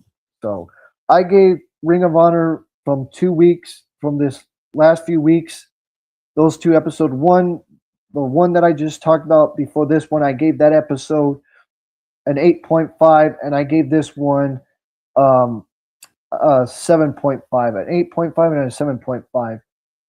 So yes, guys, just great stuff, I'm telling you, from Ring of Honor, like I said. And I can't wait for the next thing with Death Before Dishonor. That's the next pay-per-view, is Death Before Dishonor. I can't wait for that one. So we'll see what happens with Death Before Dishonor. I think it's July. I can be wrong, or September. I think it's in September or July, because a lot of things happen and change, subjects to change, you know what I'm saying? It's always in the, picture, guys, in my thumbnail, there's always, subject is to change, always to change. So you never know when it's going to happen, but we'll see what happens.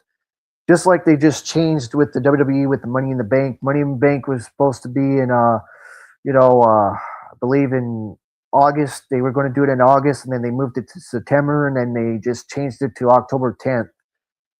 So a lot of things always change. So then let's talk about this episode from May 27th. Oh my goodness, this episode from May 27th was amazing. Just amazing. I'm telling you, you guys are going to say, why did you give it the highest out of all of the ratings of this wrestling stuff that you're talking about? But anyways, let's carry on, guys. So we hear from Kevin Knight. Fans boo and Kevin Knight as he says he shouldn't have accepted anything less. And he says everyone has been asking why he betrayed Darby Allin at Double or Nothing. Then says he told Darby not to lead himself or the fans down by losing the AEW World Championship to MJF. And he said Darby blew it and decided to no longer trust the proceeds. And then says he was the longest person to humble MJF, and says he should have been the one challenging Darby for the AEW World Championship. And Kevin Knight says he's going to take over AEW, and says he trusts Darby because when he first got into professional wrestling, Darby told him to not waste any time. He said he decided to not waste any time on Sunday by attacking Darby. Then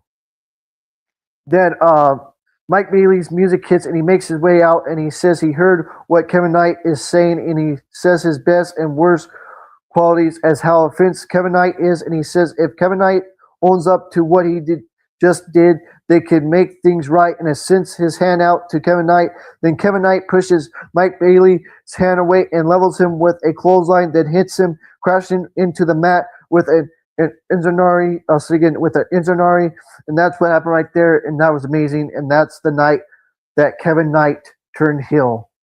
Then we had Ricochet fences Chris Jericho. Everyone is banned from ringside, and Jericho picked up victory here, which was a decent match. I thought Ricochet was going to win again, but it was a great match. Love Jericho picking up the victory. Then after the match, Ciampa slide into the ring and blindside Jericho from behind, and he fires up chomps on him and uses his shirt to choke out Jericho, then runs over him with a knee strike and stands tall. Then Orange Cassidy makes his way to the ring, and Lio Rush and Brian Cage and Rouge to follow. We had Lio Rush fences Rouge fences Brian Cage and Orange Cassidy in a four-way, and Rouge picked up the victory in that match, which was a great four-way between all of the competitors in that match. They did amazing, but at the end of the night, Rouge picked up the victory and defeated Orange Cassidy and Brian Cage and Lio Rush. Then we head backstage where MJF encounters Kevin Knight as Renee Paquette stands by, and MJF says Kevin Knight has a bright future and looks to walk away, but Kevin Knight steps him and makes it clear that he didn't attack Darby Allin from him, but further because he thought he should challenge Darby Allin. And Kevin Knight then encounters Kyle Fletcher and Don Callis, and that's what happened right there, guys. Then we had MJF's host a celebration for becoming the AEW World Champion for the third time in his career. Let's talk about this, guys. So MJF says he finally has his AEW World Championship back and says Darby Allin is hanging his head in shame after beating him with a tombstone for the third time. He says only 8 men in the history of professional wrestling have been 3-time world champion by the age of 30, then gloats about securing his place in the history book and says fans are leaving in the greatest era because it's all about him, and he tells the fans to bow before the greatest of all time. Then Mark Briscoe's music hits and he makes his way out and he rips down the banner that MJF has just unfold, then gives in the ring and says MJF doesn't fit into Philadelphia and says that the people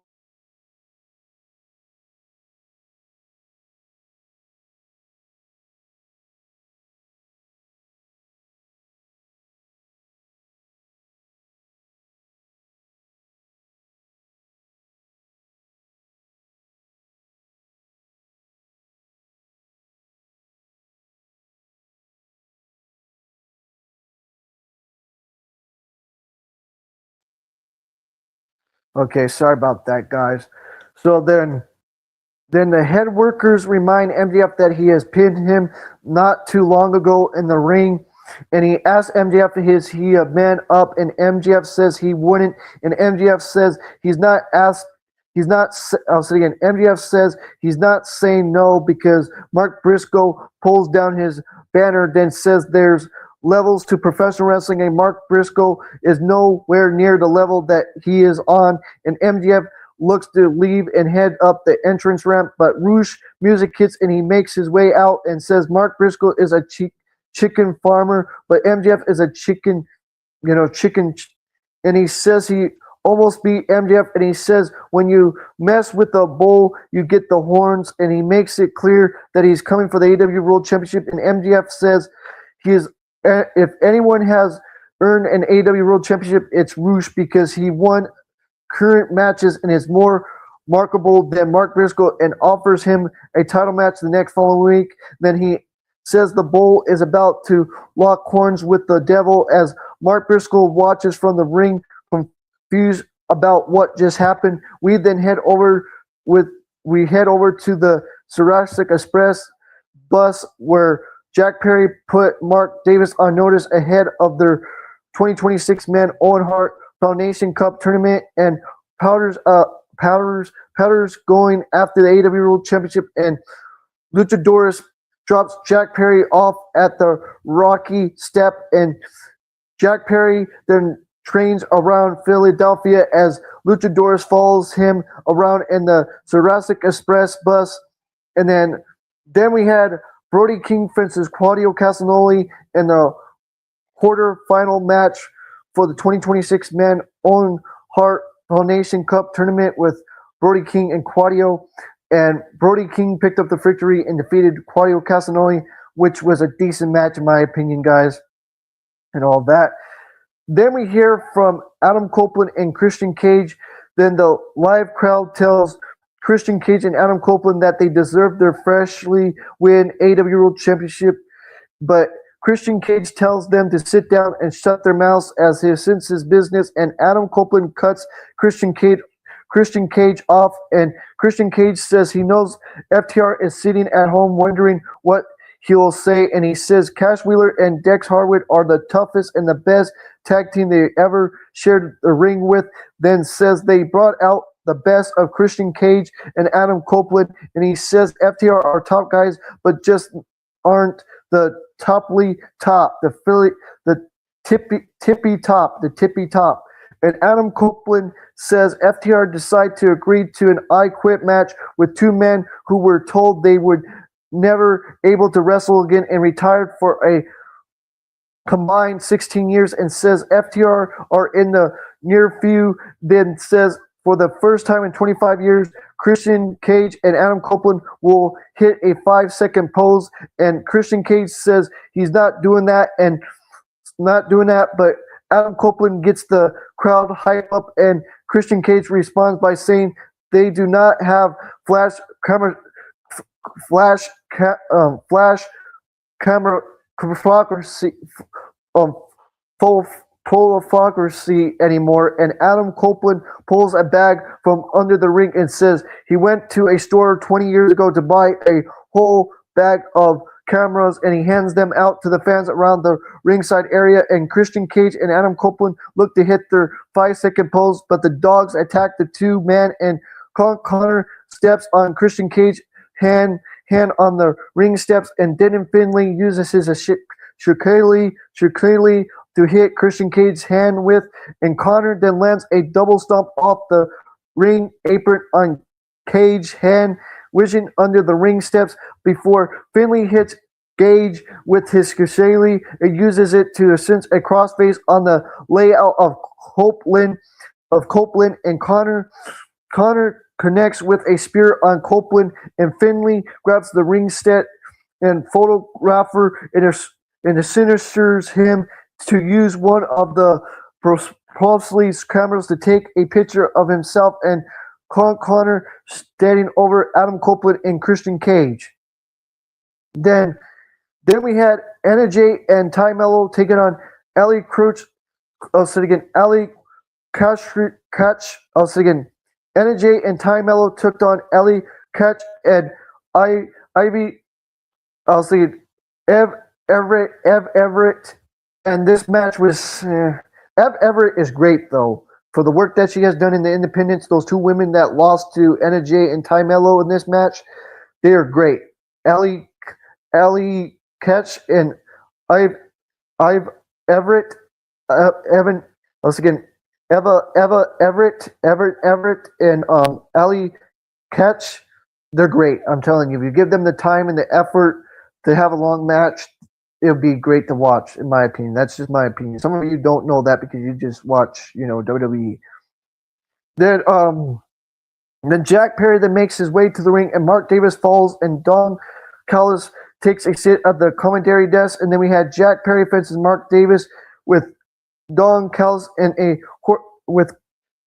Mark Davis with the by his side, Don Callis in the quarterfinal match for this 2026 Owen Hart, Foundation, tournament thing. And Mark Davis picked up the victory and defeated Jack Perry, and Mark Davis picked up the victory here, which was amazing.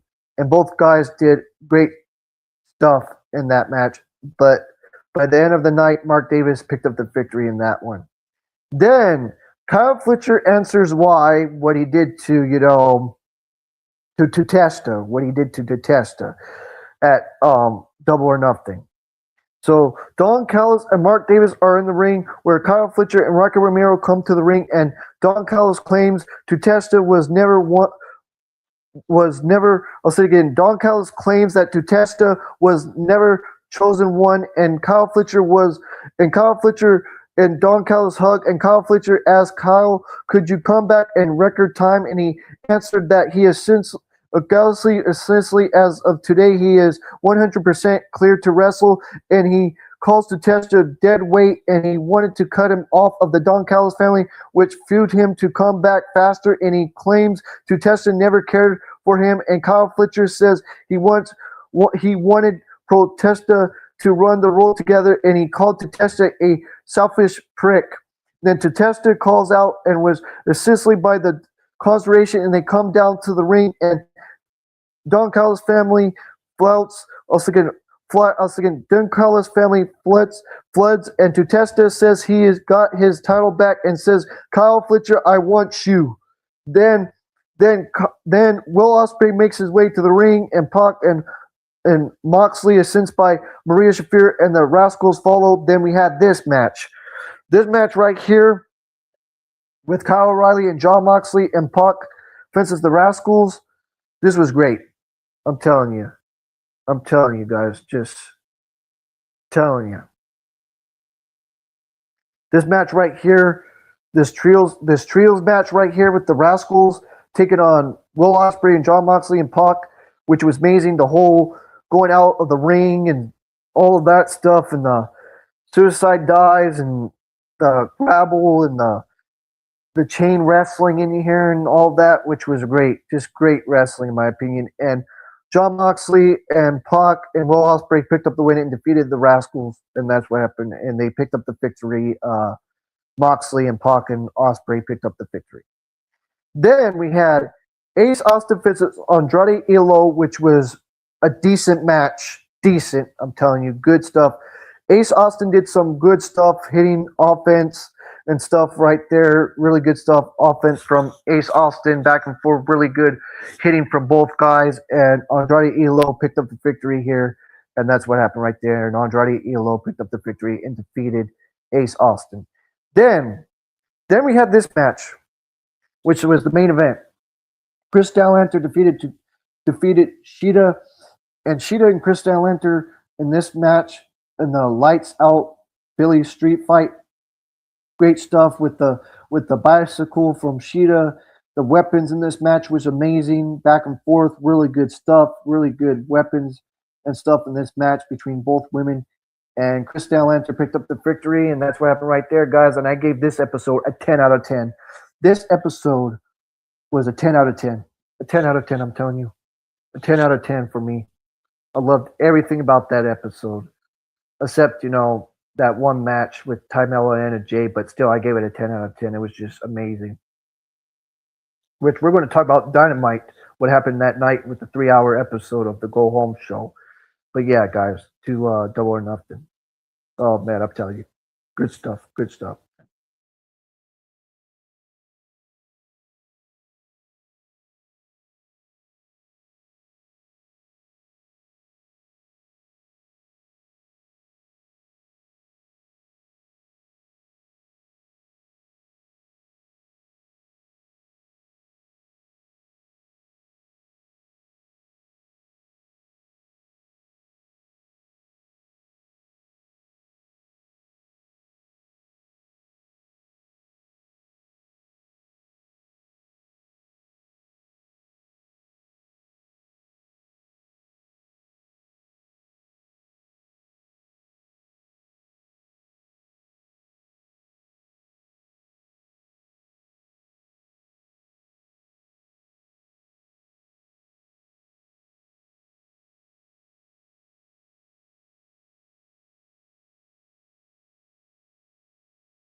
Now we're going to talk about TNA wrestling again, guys. We're going to talk about TNA wrestling once again, guys, and talk about the episode from May 28th.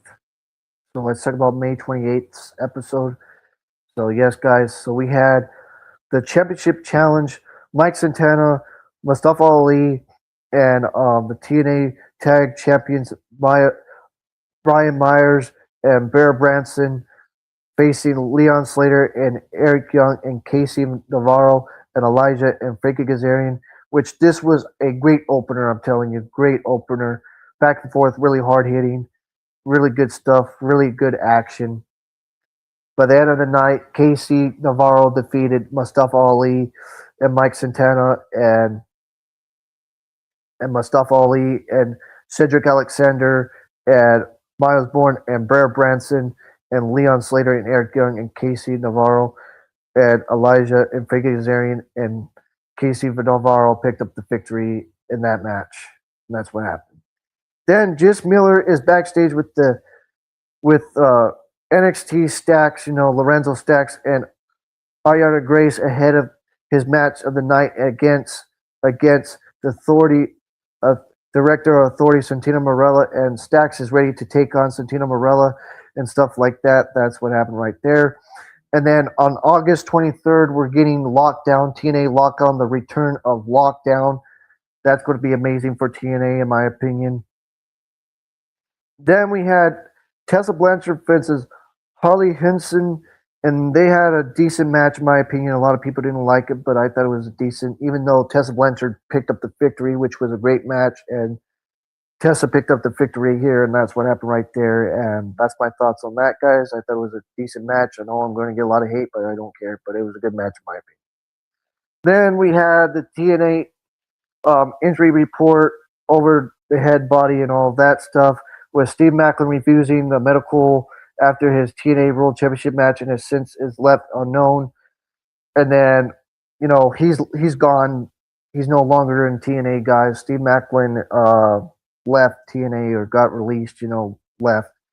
And Mela Grace is no longer there as well. So both of them are gone from TNA. So that's what happened this past week and stuff. So more people are leaving, I heard, from TNA as well. This is bad news, I'm telling you. But I'm still going to watch TNA no matter what. I hope the best for TNA. I really do. Because I've been watching TNA ever since I got into wrestling. I mean, I was watching it for a while, then I didn't know what channel it was on, and then got back into it because of a friend. So I'm happy that I got back into it because it's the second company that I got into. The first company was WWE, then TNA. So yeah, WWE and TNA are the first two companies that I started watching. So anyways, let's carry on, guys. Then we had Jenna Storms is out after being hit with Xia Brookside's Dark Site DDT last week, and then Moose is still feeling the Prince effect, being attacked backstage by the system. And then both Santino Marella and Lorenzo Stacks have been cleared for their match later in the night. Then Xia Li is interrupted by George Iceman before the Knockout Championship Challenge later in the evening. Then we had Lorenzo Stacks taking on Santino Marella, and which was a great match between both men. And Lorenzo Stacks picked up the victory and defeated Santino Marella, and that's what happened right there.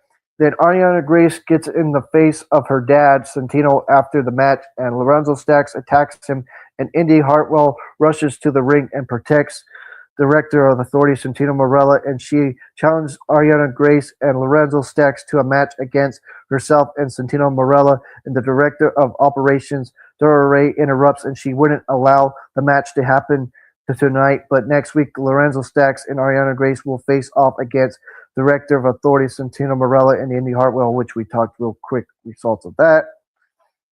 Then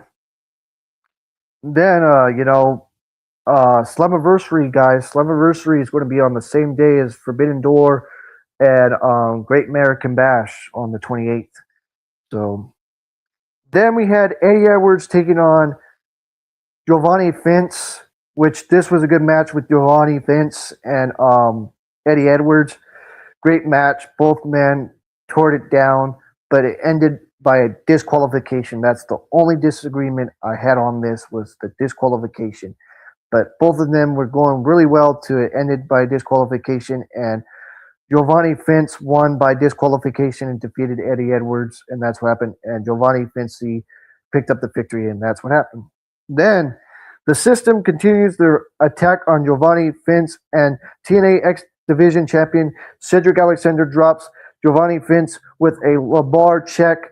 And then this coming week and stuff and all of that, which the episode that's coming tomorrow is going to be in my hometown of Denver, Colorado, which it was already taped. It's already taped. They had a taping this Sunday. TNA had a taping this Sunday. And it was in my hometown, Denver, Colorado. So we're going to see what happens and stuff. If I was you, don't look at the spoilers, guys, because it was taped. But me personally, I see the spoilers, but I keep it to myself. I just keep it to my darn dang self. Then we had the Knockouts Championship Challenge, which was great as well. This was amazing Knockouts Championship Challenge, just like the Men's Championship Challenge, which was amazing as well, with Casey Navarro picking up the win. Then we had this whole thing with the whole women with them, say Li Yang Lee and, Em and Heather by Elegates, the Elegates brand, and Saya Brookside and Lena Black and Mura Shade and stuff, which was amazing, guys. All the women did great in that match and all of that. And that's how Saya Brookside got the challenge to face, Li Yang Lee. That's how she gets this opportunity and stuff to go to Slammiversary and stuff. So yeah, guys, Saya Brookside won the women's one, and Casey Navarro won the man's championship challenge, and the women's one, Saya Brookside won the women's TNA championship challenge. So let's talk about it. Saya Brookside defeated Singing Lee and M and Heather by Elegates and the Elegates brand, and Saya Brookside and Elena Black and Mara Shade. All the women did great in that match. Mara Shade did great. Elena Black did great in that match. The Elegates brand as well. Heather and M by Elegates did amazing in that match as well and stuff. I'm happy for Saya Brookside picking up the victory here, and that's what happened right there. And I gave this episode, I'll tell you guys, I gave this episode an 8 out of 10. Yes, guys, an 8 out of 10. I know a lot of people hate on TNA, but me personally, I love TNA, But anyways, guys, I gave it an 8 out of 10 that episode. But let's carry on some more to talk about, guys. We're going to talk about NXT again. NXT, NXT, NXT.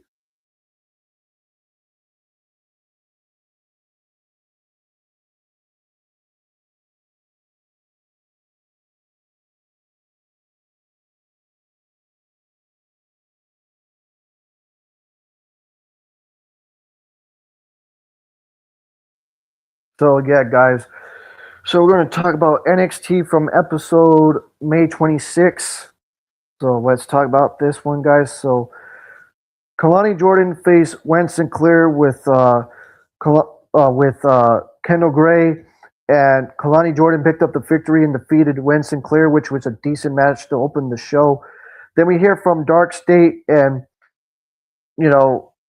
Griffin says Dark State strikes took on a whole new meaning last week, and he said Daquan was always the odd man out of the Dark State, considering that himself, Cutter, and Dion Lennox are all former D1 standout athletes, and Dion says Daquan was just an independent wrestler where he knowed his way around the ring, and he was the last pick in Dark State. And James says Dark State has said from day one that the success of the group is more important than their independent success.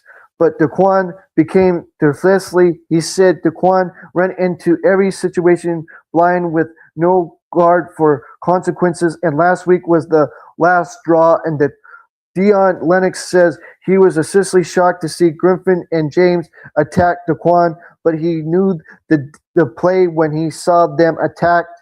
And he says Daquan tried turning Griffin and James against him by calling him the leader of Dark State and attacked.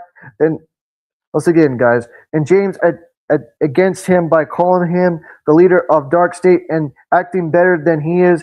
But he says he's not acting and he's better than Daquan, and says John Cena and Robert Stone have both chosen him from big opportunities that he's earning, and says he built Dark State and brick by brick, and Daquan wouldn't be the one to tear it down. Then Grimson says when the lights go out, the people in the locker room better keep their eyes on a Griffle. And Dion adds that Dark State is back in the WWE universe, or those in the back haven't seen a thing yet because no one is safe. Then, then we had.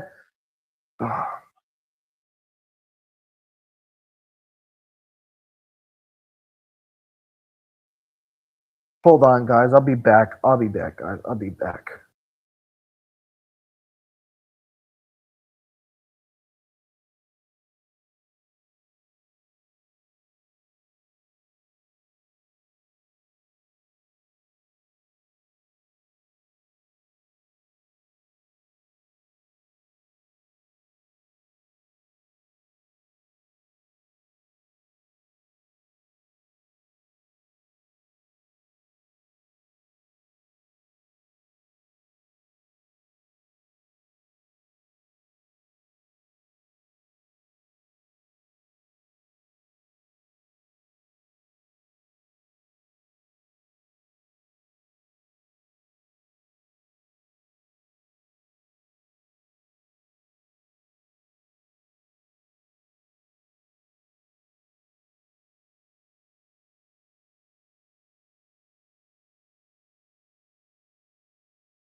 Sorry about that, guys. I got a call real quick and talk to someone real quick, but we're back at it again. So we had Shane Legacy taking on Doran Finn this in a first round match for the WWE Speed Championship number one contender tournament, and nobody won, and that's what happened. Nobody won, and there was no contest. That's what happened. No contest between Sean Legacy taking on Doran Vince Nix in the first round, and that's what happened right there. Then Jenna Parker then makes her way to the ring, and Laya Dix and Natalia follow. Then we had Jenna Parker taking on Layla. I was thinking Jenna Parker took on Layla Diggs, and which was a little fun match. And my thoughts on Leah Dix. I hope the best for her future in NXT. I hope she has a great run here in NXT. We'll see what happens with Layla Diggs. I think Leah Dix is going to do great in on NXT. I see a great future for her if they know how to book her right. So we'll see what happens for the future of Layla Diggs. So then we hear from Tony D'Angelo, and Tony D'Angelo says for the past month or so that there has been new, young, and hungry faces in NXT, which makes the brand a little bit more unpredictable and exciting. And he says, well, that's great for the WWE Universe. It's less great for him as NXT champion, and addresses Kim Hendricks. Also again, Cam Hendricks, and says it's up to the fans to decide his potential, and he wouldn't become the NXT champion next week. And Tony D'Angelo calls out the Narocco, and Narocco makes his way to the ring, and Tony D'Angelo says Narocco likes to talk and riddles, but he's a straight shooter, and involves Narocco to say he wants a shot at the NXT championship, and Narocco says he's in NXT to keep Tony D'Angelo and his NXT championship safe. But Tony D'Angelo says he's not buying what Narocco is saying, and Narocco promised to keep Tony D'Angelo safe as NXT champion because it's their destiny to keep it's their destiny to meet in the ring. And Hendricks music hits, and he makes his way out, and he says Tony D'Angelo changed his life around, but he has had 7 days left because it's lights, cam, action next week for the NXT Championship, and he says he'll destroy a pillar of NXT next week, and he says it takes convincing for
So we're back, guys.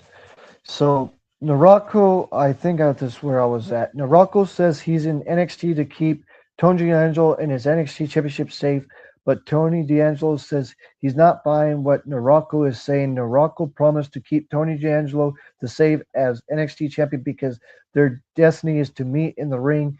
And Hendrix music hits and he makes his way out and he says Tony D'Angelo changed his life around, but he has had 7 days left because it's lights, cam, action next week for the NXT champion, and he says he'll destroy a pillar of NXT next week, and it says he'll take confidence for Hendrix, also again, Hen- Hendrix, Hendrix to confront him, then says, well, Hendrix gets to be VIP at parties. He sacrificed everything for the NXT championship and says he is doubled if he could ever be NXT champion, but he's standing in the ring across from someone who was standing once again who was handed a title match, and Hendrix looks to blindside Tony D'Angelo from behind as Tony D'Angelo leaves the ring, but Narako stops and Hendrix and clotheslines him out of the ring, and then we then head backstage to a conversation between Miles Bourne and Devon Heights, where Miles Bourne tells Devon Heights that he has to slow down, and Devon Heights responds by telling Miles Bourne that it's a good thing that Hendrix chooses to challenge Tony D'Angelo for his NXT championship, but Dark State appears out of nowhere to attack both Miles Bourne and Devon Heights before leaving them laying out. We then head to a backstage verbal conversation between Ty Wilder, also again, Ty said again, Tate. Said again between Tate Wilder, and Jackson Drake as Varsity Project stand by. This ends with Tate Wilder challenging Jackson Drake to a match the following week as to be Wilder and Bray Baylor and Ricky Smoke stand by. Back at ringside, Nathan Frazier and Exum make their way out, and Romo more noble also again Ro, Romo more no Rono and Nathan Door follow, and we had Romo no with once again Ro, Romo Nomo once again Romo more no with Nathan Door taking on Nathan Frazier with Exum, and and Rocco Morno with Nessun Door and Nathan Frazier with Exum in the number one contender tournament for the WWE Speed, and Romo Morno picked up the victory, which was, I don't like those WWE Speed matches, that much, but he picked up the victory. Morno. Then Bronco and Price make their way to the ring instead of their tag team match against the Cooling, but Sean Spears blindsides them from behind and cracks a chair across their spine and officially runs out of the ring to check on OTM, and Nickel Fence follows them as he gets into Spears' face, essentially a peer of the plan. Then we head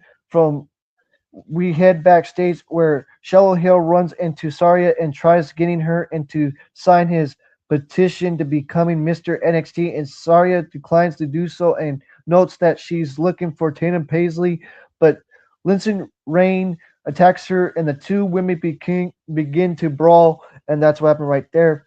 Then we had Charlene Dempsey fences Shallow Hill, which was great, really back and forth, boom, boom, boom, boom, good stuff, technical wrestling, grapple, grapple, couple hits here and there, you know what I'm saying? Then, a little bit grapple, back and fist strikes and stuff like that. And Shallow Hill picked up the victory, and that's what happened right there. And Shallow Hill defeated Charlie Dempsey, which was a decent match, and I liked it.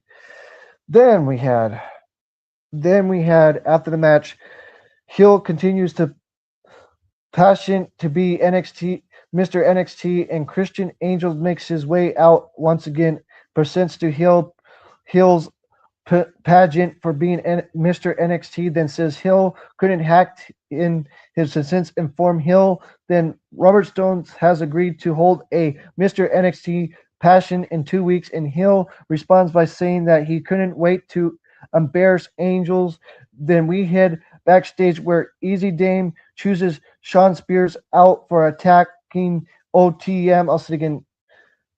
We then head backstage where Easy Dame chooses Sean Spears out for attacking OTM, and Dame says Spears made the right call, and the Cooling then makes their way to the ring, and Loa Vice follows. Then we had Loa Vice taking on Easy Dame with Sean Spears and Nico Finch for the NXT Women's Championship, and Loa Vice retained the title and defeated Easy Dame. And Easy Dame did some strike holds, submissions, strike stuff, grapple, twist, you know, couple strikes here and there, boom, boom, boom, boom, bang, bang, bang, bang, really good action. And Lowell Vice picked up the victory, and that's what happened right there.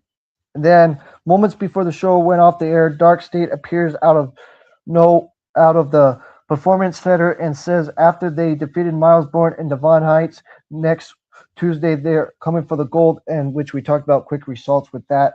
Then the camera pans over to their left, and we see Daquan watching from the top of a project, on top of a Proset truck, and that's what happened right there, guys. And I gave this episode, I'm telling you, this episode right there that I just talked about, I gave that episode a 9 out of 10, guys. Great episode of NXT. I'm telling you. Great stuff. The talent, just love that talent over there in NXT. Great work, great talent. Just, all the stuff that's going on in NXT is just good, good, good. Some matches here and there, but NXT is flat good. It's just like good, and SmackDown and Raw is like this. It's like, oh my friends tell me what's going on. I'm not kidding. People tell me what goes on. My friends tell me what goes on. I watch clips here and there. I really don't really watch the product anymore of Raw and SmackDown. The only thing I watch is NXT because I love NXT. That's the only thing that I really interested of watching is NXT. So yes, guys, and there's nothing wrong with the talent there on Raw and SmackDown. It comes down to who's booking the show, Triple H, Paul Levesque, and TKO and all of them. And then I loved Triple H. I really did. I thought Triple H was going to make the company better, but other than that, time has changed and all of that. But things do change, so it is what it is. But I like Triple H as a wrestler, back in the day. He was pretty cool back in the day, you know what I'm saying? But yeah, put your thoughts on that, guys, about NXT and the young talent that we've been talking about. I'm going to take a little breather here because I've been going on for almost 3 hours. So yes, guys, I'm probably going to end this live stream in the next probably hour or two. So yeah, we're going to probably run here for 1 more or 2 more hours, then end this. So yes, guys. So yeah, I'm going to be on here for a little bit more while, but I'm going to take a little break here.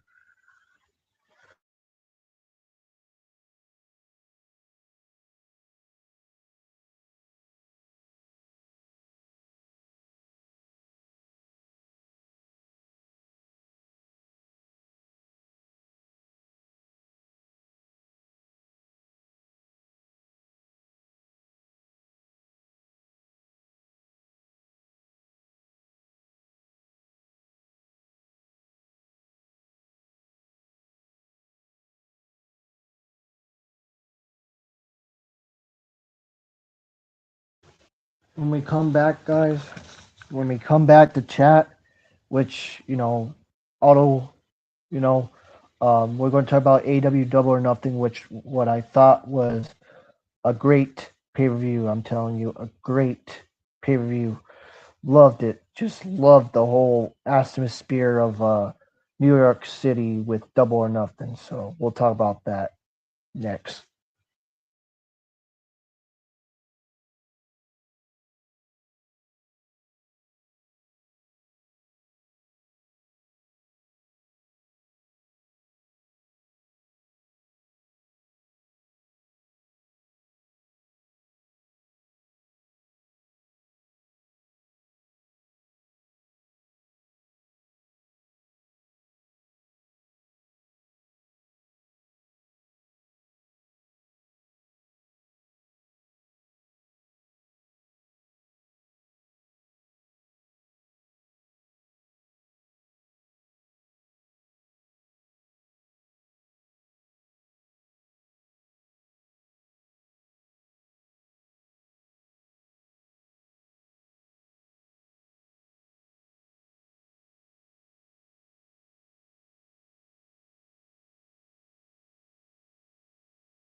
So yeah, guys, let's talk about AEW and Double or Nothing.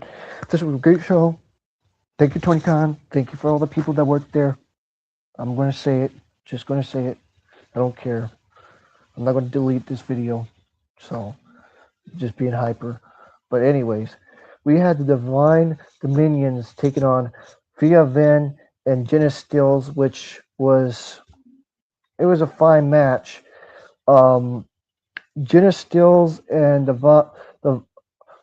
Via Van, I'll say it again, Viva Van and Jenna Stills were 14 seconds.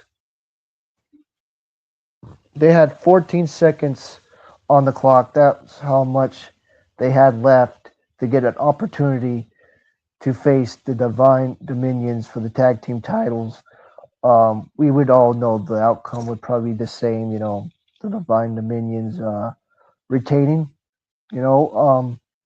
But I thought it was a fine match to open the pre-show from, the buy-in. So then we had the Death Riders defeating the Obs. I thought that was a great match. The Death Riders picked up the victory on that one. The first match, like I said again, the Divine Dominions defeated Viva Van and Jenna Stills, and Divine Dominions picked up the victory. And then the Death Riders defeated the Obs. So yeah, guys, that match was pretty good. The Death Riders, with Claudio Castagnoli and Daniel Garcia and Wheeler Yuta picking up the victory and defeating Anthony Bowens and Hook and Shibata. I think Shibata did so much great in that buy-in, and Hook too. I mean, Hook did some offense in that match as well, and Anthony Bowens did some good stuff in that match. But most importantly, I think Shibata did the most out of all of them in that trios match in that trios match on the buy-in. But I give it up to Anthony Bowens and Hook as well. But I think Shibata did most of the work in that match. But still, Hook did good in that match. Like I said again, Hook did good in that match, and Anthony Bowens. But I think they could have did more. But I think Shibata carried both of them in that match. And even though they lost in that match, you know what I'm saying? Even though they lost that match, and the Death Riders picked up the victory in that trios match in the buy-in. That's what happened right there. Then we had the final buy-in match. Boom and Doom and the Conjuration defeated Shane Taylor's Promotions. I thought this match was fine for what it was. I mean, wasn't anything special, except, they had the drink thing with the coconut, the coconut mascot with, the Boom and Doom. And then Harley Cameron attacked Christian EXO a little bit and stuff, with the Drizzler doing his whole thing with the chin thing going like this, and stuff like that. But at the end of the match, by the end of the night, Boom and Doom and the Conjuration defeated the Shane Taylor's Promotion, and that's what happened right there. I was rooting for Shane Taylor's Promotion, but Boom and Doom and the Conjuration picked up the win, so that's what happened right there in that 10-man tag. Then we had the main card. Oh my goodness, this I quit match with FTR and Adam Copeland and Christian Cage. Sorry guys, I'm sorry.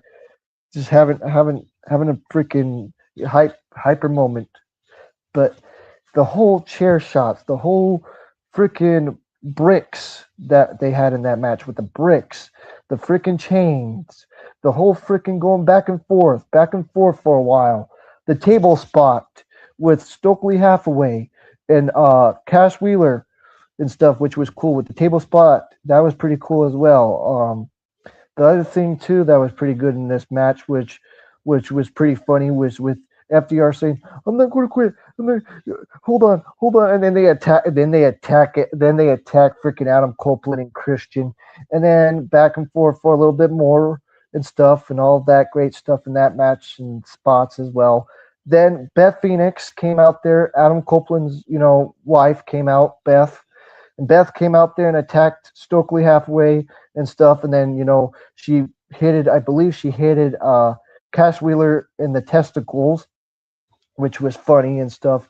And then Adam Copeland hit a spear, and Christian Cage did the kill switch and all of that great stuff, and they became the new AW Tag Team Champions and defeated FTR, and that's what happened right there. And we got new AW Tag Team Champions, Cope and Cage, and that's what happened right there. And they're your new AW Tag Team Champions, and they picked up the victory. Then, then we had another wonderful match at AW Double or Nothing. To Tested and Okada going back and forth, boom, ba boom, ba boom, ba boom, ba boom. Just excellent stuff, man. And then the Raisin Fire from Tutesta, which was amazing. The power bomb from him as well, and all that other great jazz in the match as well from Tutesta. You know, the Blue Thunder Bomb. That's what I'm trying to say. The Blue Thunder Bomb.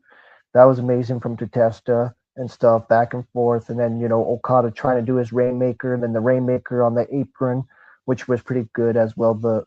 That spot was amazing as well. Back and forth for a while, back, forth, great action. And then Tutesta picked up the victory and became the new AW International Champion and picked up the victory, which was amazing. And Tutesta became the new, like I said again, became the new AW International Champion and picked up the victory with, with his finisher, and picked up the win with the finisher with the Risen Fire. And that's what happened right there with the Risen Fire and stuff, and all the trading elbows and all that, the trading elbows in that match and the strikes in that match, which were so amazing. And Tutesta picked up the win, and like I said again, became the new AW International Champion and picked up the victory, which both of those matches, the Adam Copeland and Christian Cage becoming the new AW Tag Team Champions, and Tutesta in the second match, those two matches, the start the show was just boom, just great moment. Like, you got new champions, like you had Adam Copeland and Christian Cage become, new tag champions, and then you had Tutesta becoming new international champion, and then that's what happened right there, Then the post-match, Don Callis gets in the ring as Tutesta celebrates and checks on Okada and stuff, and then Kyle Fletcher returned and then attacked him. Kyle Fletcher attacked Tutesta and betrayed Tutesta, and that's what happened, and no longer Protesta. So, yeah, we don't have Tutesta anymore. So I thought they were great together, Kyle Fletcher and Tutesta, but they broke up, and that's what happened at Double or Nothing. Then we had Athena versus Mia Shirakawa. Mia Shirakawa did so much great in this match with the submission holds and the grappling and offense that she had in this match, which was amazing from Mia. But at the end of the night, Athena picked up the victory with the the old face. I'm going to say the old face. I call it, I meant to say the old face.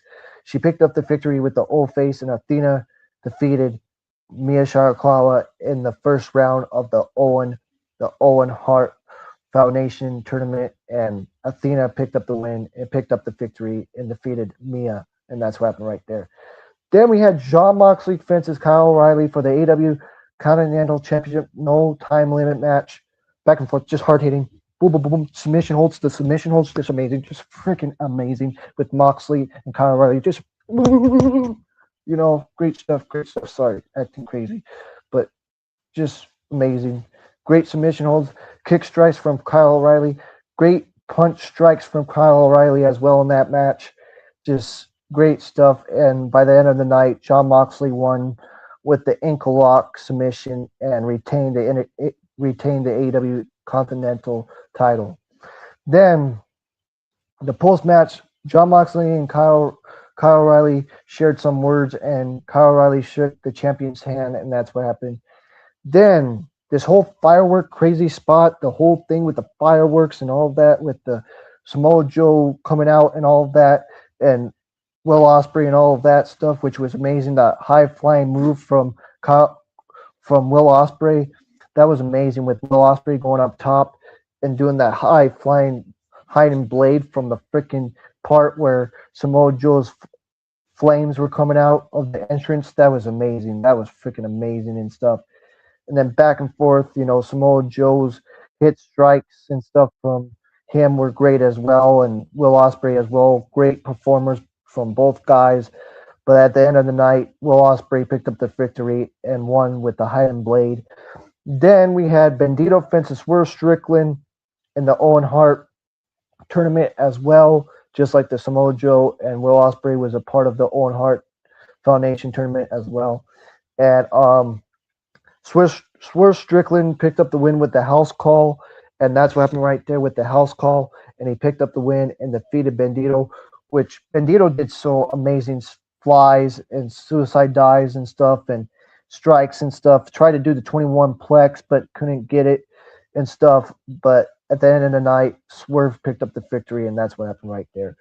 Then we had the four-way between Tekla and Chris Statlander and Jimmy Hayter and Sheeta. Sheeta did some great spots with the candlestick and some offense from her as well, which was fun. And then Jimmy Hayter doing some, trying to get her Haterade, but couldn't get it done.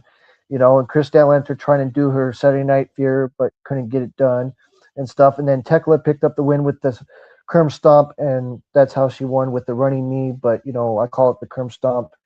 But, the running knee, and that's how she won with the running knee, and that's how Tekla retained the AEW Women's World Championship. Then we had some crazy spots in the Stadium Stampede, which was crazy, I'm telling you. And Chris Jericho and the Elite and Jack Perry and Kenny Omega and Matt Jackson and Nick Jackson picked up the victory and defeated the Don Callis family. I'll say it again. The Hart Syndicate, the Young Bucks, the Hart Syndicate, Chris Jericho and Jack Perry and Kenny Omega picked up the victory and defeated the Don Callis family, which was amazing, and Andrade did some great stuff in that match as well. The Dogs, Clark Connor and David Finlay did some great stuff as well in the Stadium Stampede and stuff, guys. But this wasn't one of my best Stampedes, in my opinion, Stadium Stampedes, but it was a good match, though. I enjoyed it, though, but it wasn't, excellent, if that makes any sense. It was just decent. It was good, not great, but good for what it was. But there was some good parts with Leo Rush coming out, trying to help freaking Bobby Lashley to attack Ty Laya. That was funny. And then the other part that was funny was Lutheran coming out there with a tennis racket to give it to Chris Jericho to attack Ricochet. Oh man, that was pretty good spot too at the Stadium Stampede as well. And then freaking Ty Laya throwing freaking a cart. That was freaking crazy too with the cart stuff. And then freaking the super kick from the Young Bucks to Clark Connor, I think it was, at the part where the exhalator or whatever you call it, that part was crazy as well. Then the part where Jack Perry drew the freaking card through Mark Davis, which everybody thought Mark Davis got really bad injury, but he came back in there in the match and got inside of the ring as well later in the match, but got hurt really bad. And then all that crazy stuff. And then Chris Jericho did the Judas Effect and picked up the victory and did the Judas Effect. And that's what happened right there. And he did the Judas Effect on Ricochet, and that's what happened. And that's how they won. And that's how Chris Jericho and the Elite and the Hart Syndicate, defeated, Ricochet's team. So, yeah, Team Jericho defeated Team Ricochet at the Stadium Stampede, and that's how they won. And Chris Jericho did the Judas Effect, and that's how they got the victory. Then the post-match, the Hart Syndicate gave Chris Jericho the thumbs up, and then Chris Jericho stepped up to the table and did a one finger up for, paying tribute to Sabu. That happened a year and a half ago that he passed away, which we talked about that in the channel. You can go back and watch that old video, really old. That's probably like a while back. Then we had the main event. Darby Allin versus MJF, which was great, back and forth, really hard hitting. A great spot from Darby from the top ceiling, from Double or Nothing, from the top ceiling of the LED screen, which was amazing as well. Got really hurt, though. They had to cover the blood because of New York's rules and stuff like that and all that. But he was still bleeding, but they had to cover it and all that stuff. and all crazy stuff about that. And then MGF picked up the win with the handlock takeover. So yes, MGF retained. I mean, I say MGF became the new champion for the third time in a row and did the handlock takeover to become the AW World Champion for the third time and saving his hair. And that's what happened right there. And he saved his hair and did the headlock takeover to become the champion for the third time in his career in AEW. And that's what happened right there, guys. And just amazing. And I gave that show a 10 out of 10. It was an excellent show. I loved it. It was just top notch, man. I'm telling you. AEW Double or Nothing just was, man, I'm telling you, like, the best matches, I'll tell you the best matches on the card, in my opinion. What I liked about the show was Adam Copeland and Christian Cage fences FTR in the I Quit match. The Tutesta and Okada match was another one that I liked. And then the other one was Tekla fences Jimmy Hayter and Chris Statlander and Sheeta. That was my other match that I liked. And then the main event with MJF and Darby Allin, which was insane. Just insane, guys. But I'm just giving you guys quick results, though. But I'm telling you, just going back and watching that, like, and then Mick Foley, hyping up Darby before the show on the buy-in and telling him, "You got this, kid. You got this," and all that stuff, which was pretty cool with Mick Foley.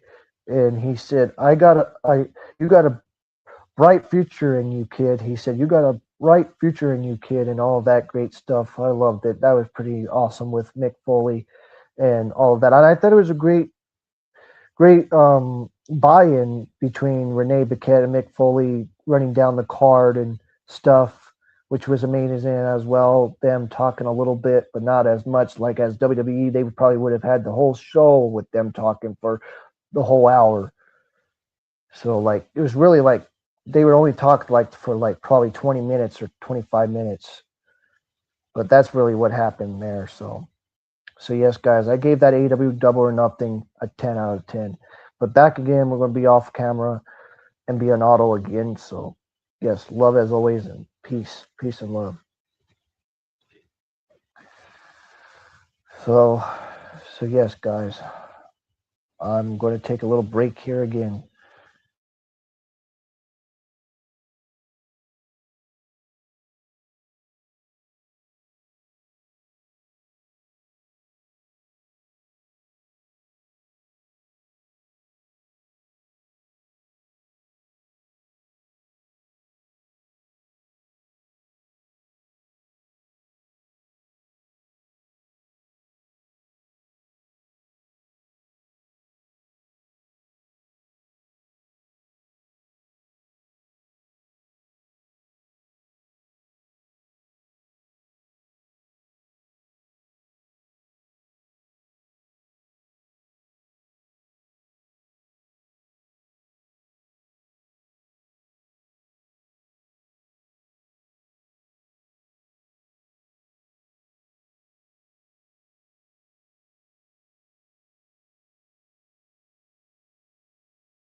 Hey guys, so I'm going to talk a little bit more, but not as much because I got other things to do and I need to catch up and doing this weekly because it'll be more better on my, you know, so yes guys, we're not going to be on here any more longer than we should be. So I'll probably do 30 more minutes or 45 more minutes at the tops 50. So like yeah, I appreciate everybody stopping in and stopping by back and forth, back and forth.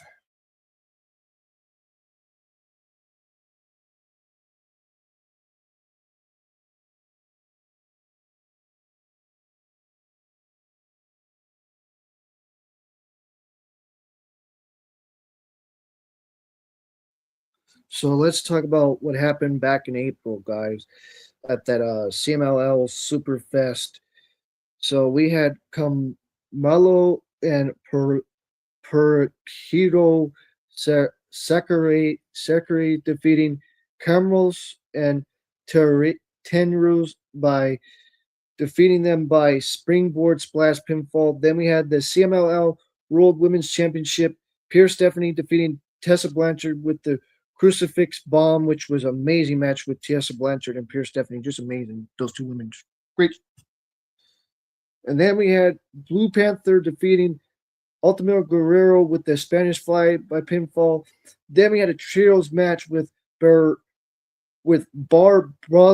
and the Del Funto and so, Sub Soberonto Jr. defeating Finchi and Felixson Jr. and Shella by Tombstone Piledriver pinfall. Then we had Mesa Dorora and Leon defeating. I was thinking Mesa Dorora and Neon defeating caption the suicide and flip Gordon by shooting star press pinfall. Then we had Claudio Castagnoli defeating Alentis Jr. with the neutralizer. Then we had Misto and Tim Laurel defeating Inchicero and Angel Del Earl by La Mistera submission by Mystico with his submission, and that's what happened. I gave that show a 10 out of 10. That CMLL Slam Fest was a great show, 10 out of 10. And that's what you do, Triple H. That's what you do. Oh, you can't do that because Undertaker and Shawn Michaels are doing a way better job than you are. Yeah. I don't get it. I just don't get it. You have friends that book a better show than you do. That's bad. You should take advice from your friends, Triple H. Yeah, you just like your father-in-law. Don't know how to make a good show for us wrestling fans. But anyways, carry on. Sorry going on my little rant. But that's what I'm saying. So then we're going to talk about Spring Breakthrough, the night that Darby Allin became AEW World Champion before he lost the title. So we hear from MJF and Darby Allin talking smack back and forth at each other before the start of the show. Then we had Tommaso Ciampa facing the Mince as Savior, which was a good match with Wesley. I'll just say his old name, Wesley. A Savior. I'll just say the Savior. So yeah, Ciampa defeated a Savior, which was a great match. I'm telling you, and Tommaso Ciampa picked up the victory over the Mince as Savior. Then after the match, Ciampa said to his Savior was simply sick of waiting because he wants it all, and he calls out whoever wins between MJF and Darby, and he hits a Savior with another running knee. Then we hear from FTR and Stokely talking smack, towards Christian Cage and Adam Copeland heading into Double or Nothing and all that jazz, and then we had Kevin Knight versus Claudio Castagnoli for the TNT Championship, and Kevin Knight won and defeated Claudio. Then we had Renee Paquette interviewing Chris Jericho and stuff, and then Ricochet and Ty Laya and Bishop Khan attacked him from behind, Chris Jericho from behind in that interview. Then we had Will Ospreay versus Injaciro, which was an amazing match with Injaciro and Will Ospreay hitting hard hitting match. But at the end of the night, Ospreay won the match and defeated Injaciro. Then we heard from Tekla talking, calling all the 4 competitors that she has to face at Double or Nothing dumb bitches, and that's what she said. And then we had Willow Nightingale versus Camille. So yeah, Camille came back that night as well, but hopefully I'm gonna say she came back at Dynasty. She came back at Dynasty. That's the night we already talked about that. The night that she came back. But then she had an opportunity for the TBS Championship. Camille, she faced Willow Nightingale, which was a good match, and Willow Nightingale retained the TBS title, but she had to relinquish it because she got hurt. And we already talked about that on the preview prediction with my friend Caleb a while back when we did the preview prediction for AEW Double or Nothing. But yeah, that night, Willow Nightingale retained and defeated Camille, and I hope they could use Camille more often. I really wish they could. Tony Khan could use her more if he knew how to.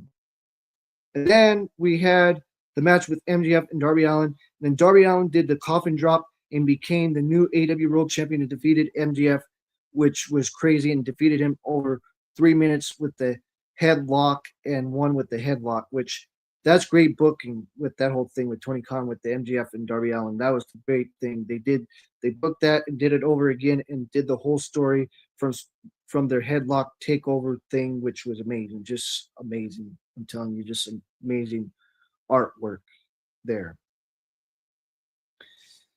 Then guys, then I'm gonna talk about the spring breakthrough of Collision, and I'm gonna just end this and then talk to you guys and start from again, from other stuff because I've been on here for a while. So yeah, then we had AW Collision with AW's World Trios Champions, the Conjuration, defeating the Legal Twist, which was fun.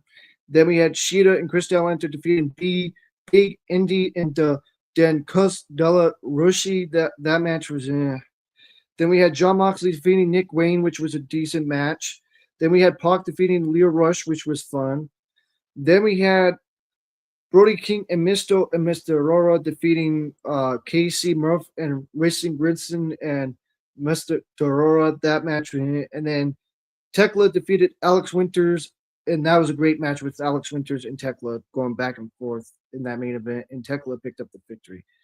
But other than that, guys, I got a lot more to talk about, but that's past tense, so there's other people that have already talked about this stuff, but we'll be back probably tomorrow to start from scratch and do weekly shows again, you know what I'm saying? So yes, like I said again, guys, I think NXT's been up. I think Dynamite's been up, Collision's been up, MLW's been up, but it's only been around 2 weeks since it came back. It's going to be the third week this coming week for the the new season. It's the third episode of the new season. It's the third episode of MLW Fusion. I hope that they could get a bigger deal, MLW. I really wish they were on like two nights of the week or 3 nights of the week and get a big deal, but probably won't ever happen. Major League Wrestling be getting bigger. I would love them to get bigger. Then the other thing too, TNA's right here, up and down. So I mean, like I said again, I love TNA, love what's going on. I can't wait for Slammiversary.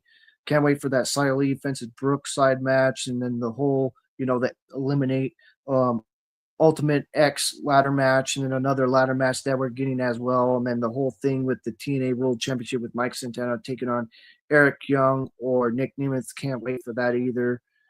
There's a lot of more matches that are getting added, and then Candice Gray is going to be taking on Kalani Jordan for the NXT Women's title at Great American Bash, and there's much more to come. You know what I'm saying? So we'll see what happens, and I'll talk about more of this stuff weekly again and try to come on here every, Saturday or Sunday to talk about this stuff around probably 1 or 2 o'clock in the afternoon. But anyways, guys, that's all I have to say. So love you guys. Peace out and take care. And I'm going to try to be on here more often. So Don't forget to like the video, subscribe to the channel, hit those notification bells as always. This is CJD 2006, and peace out and take care and much love. Peace out and take care and much love.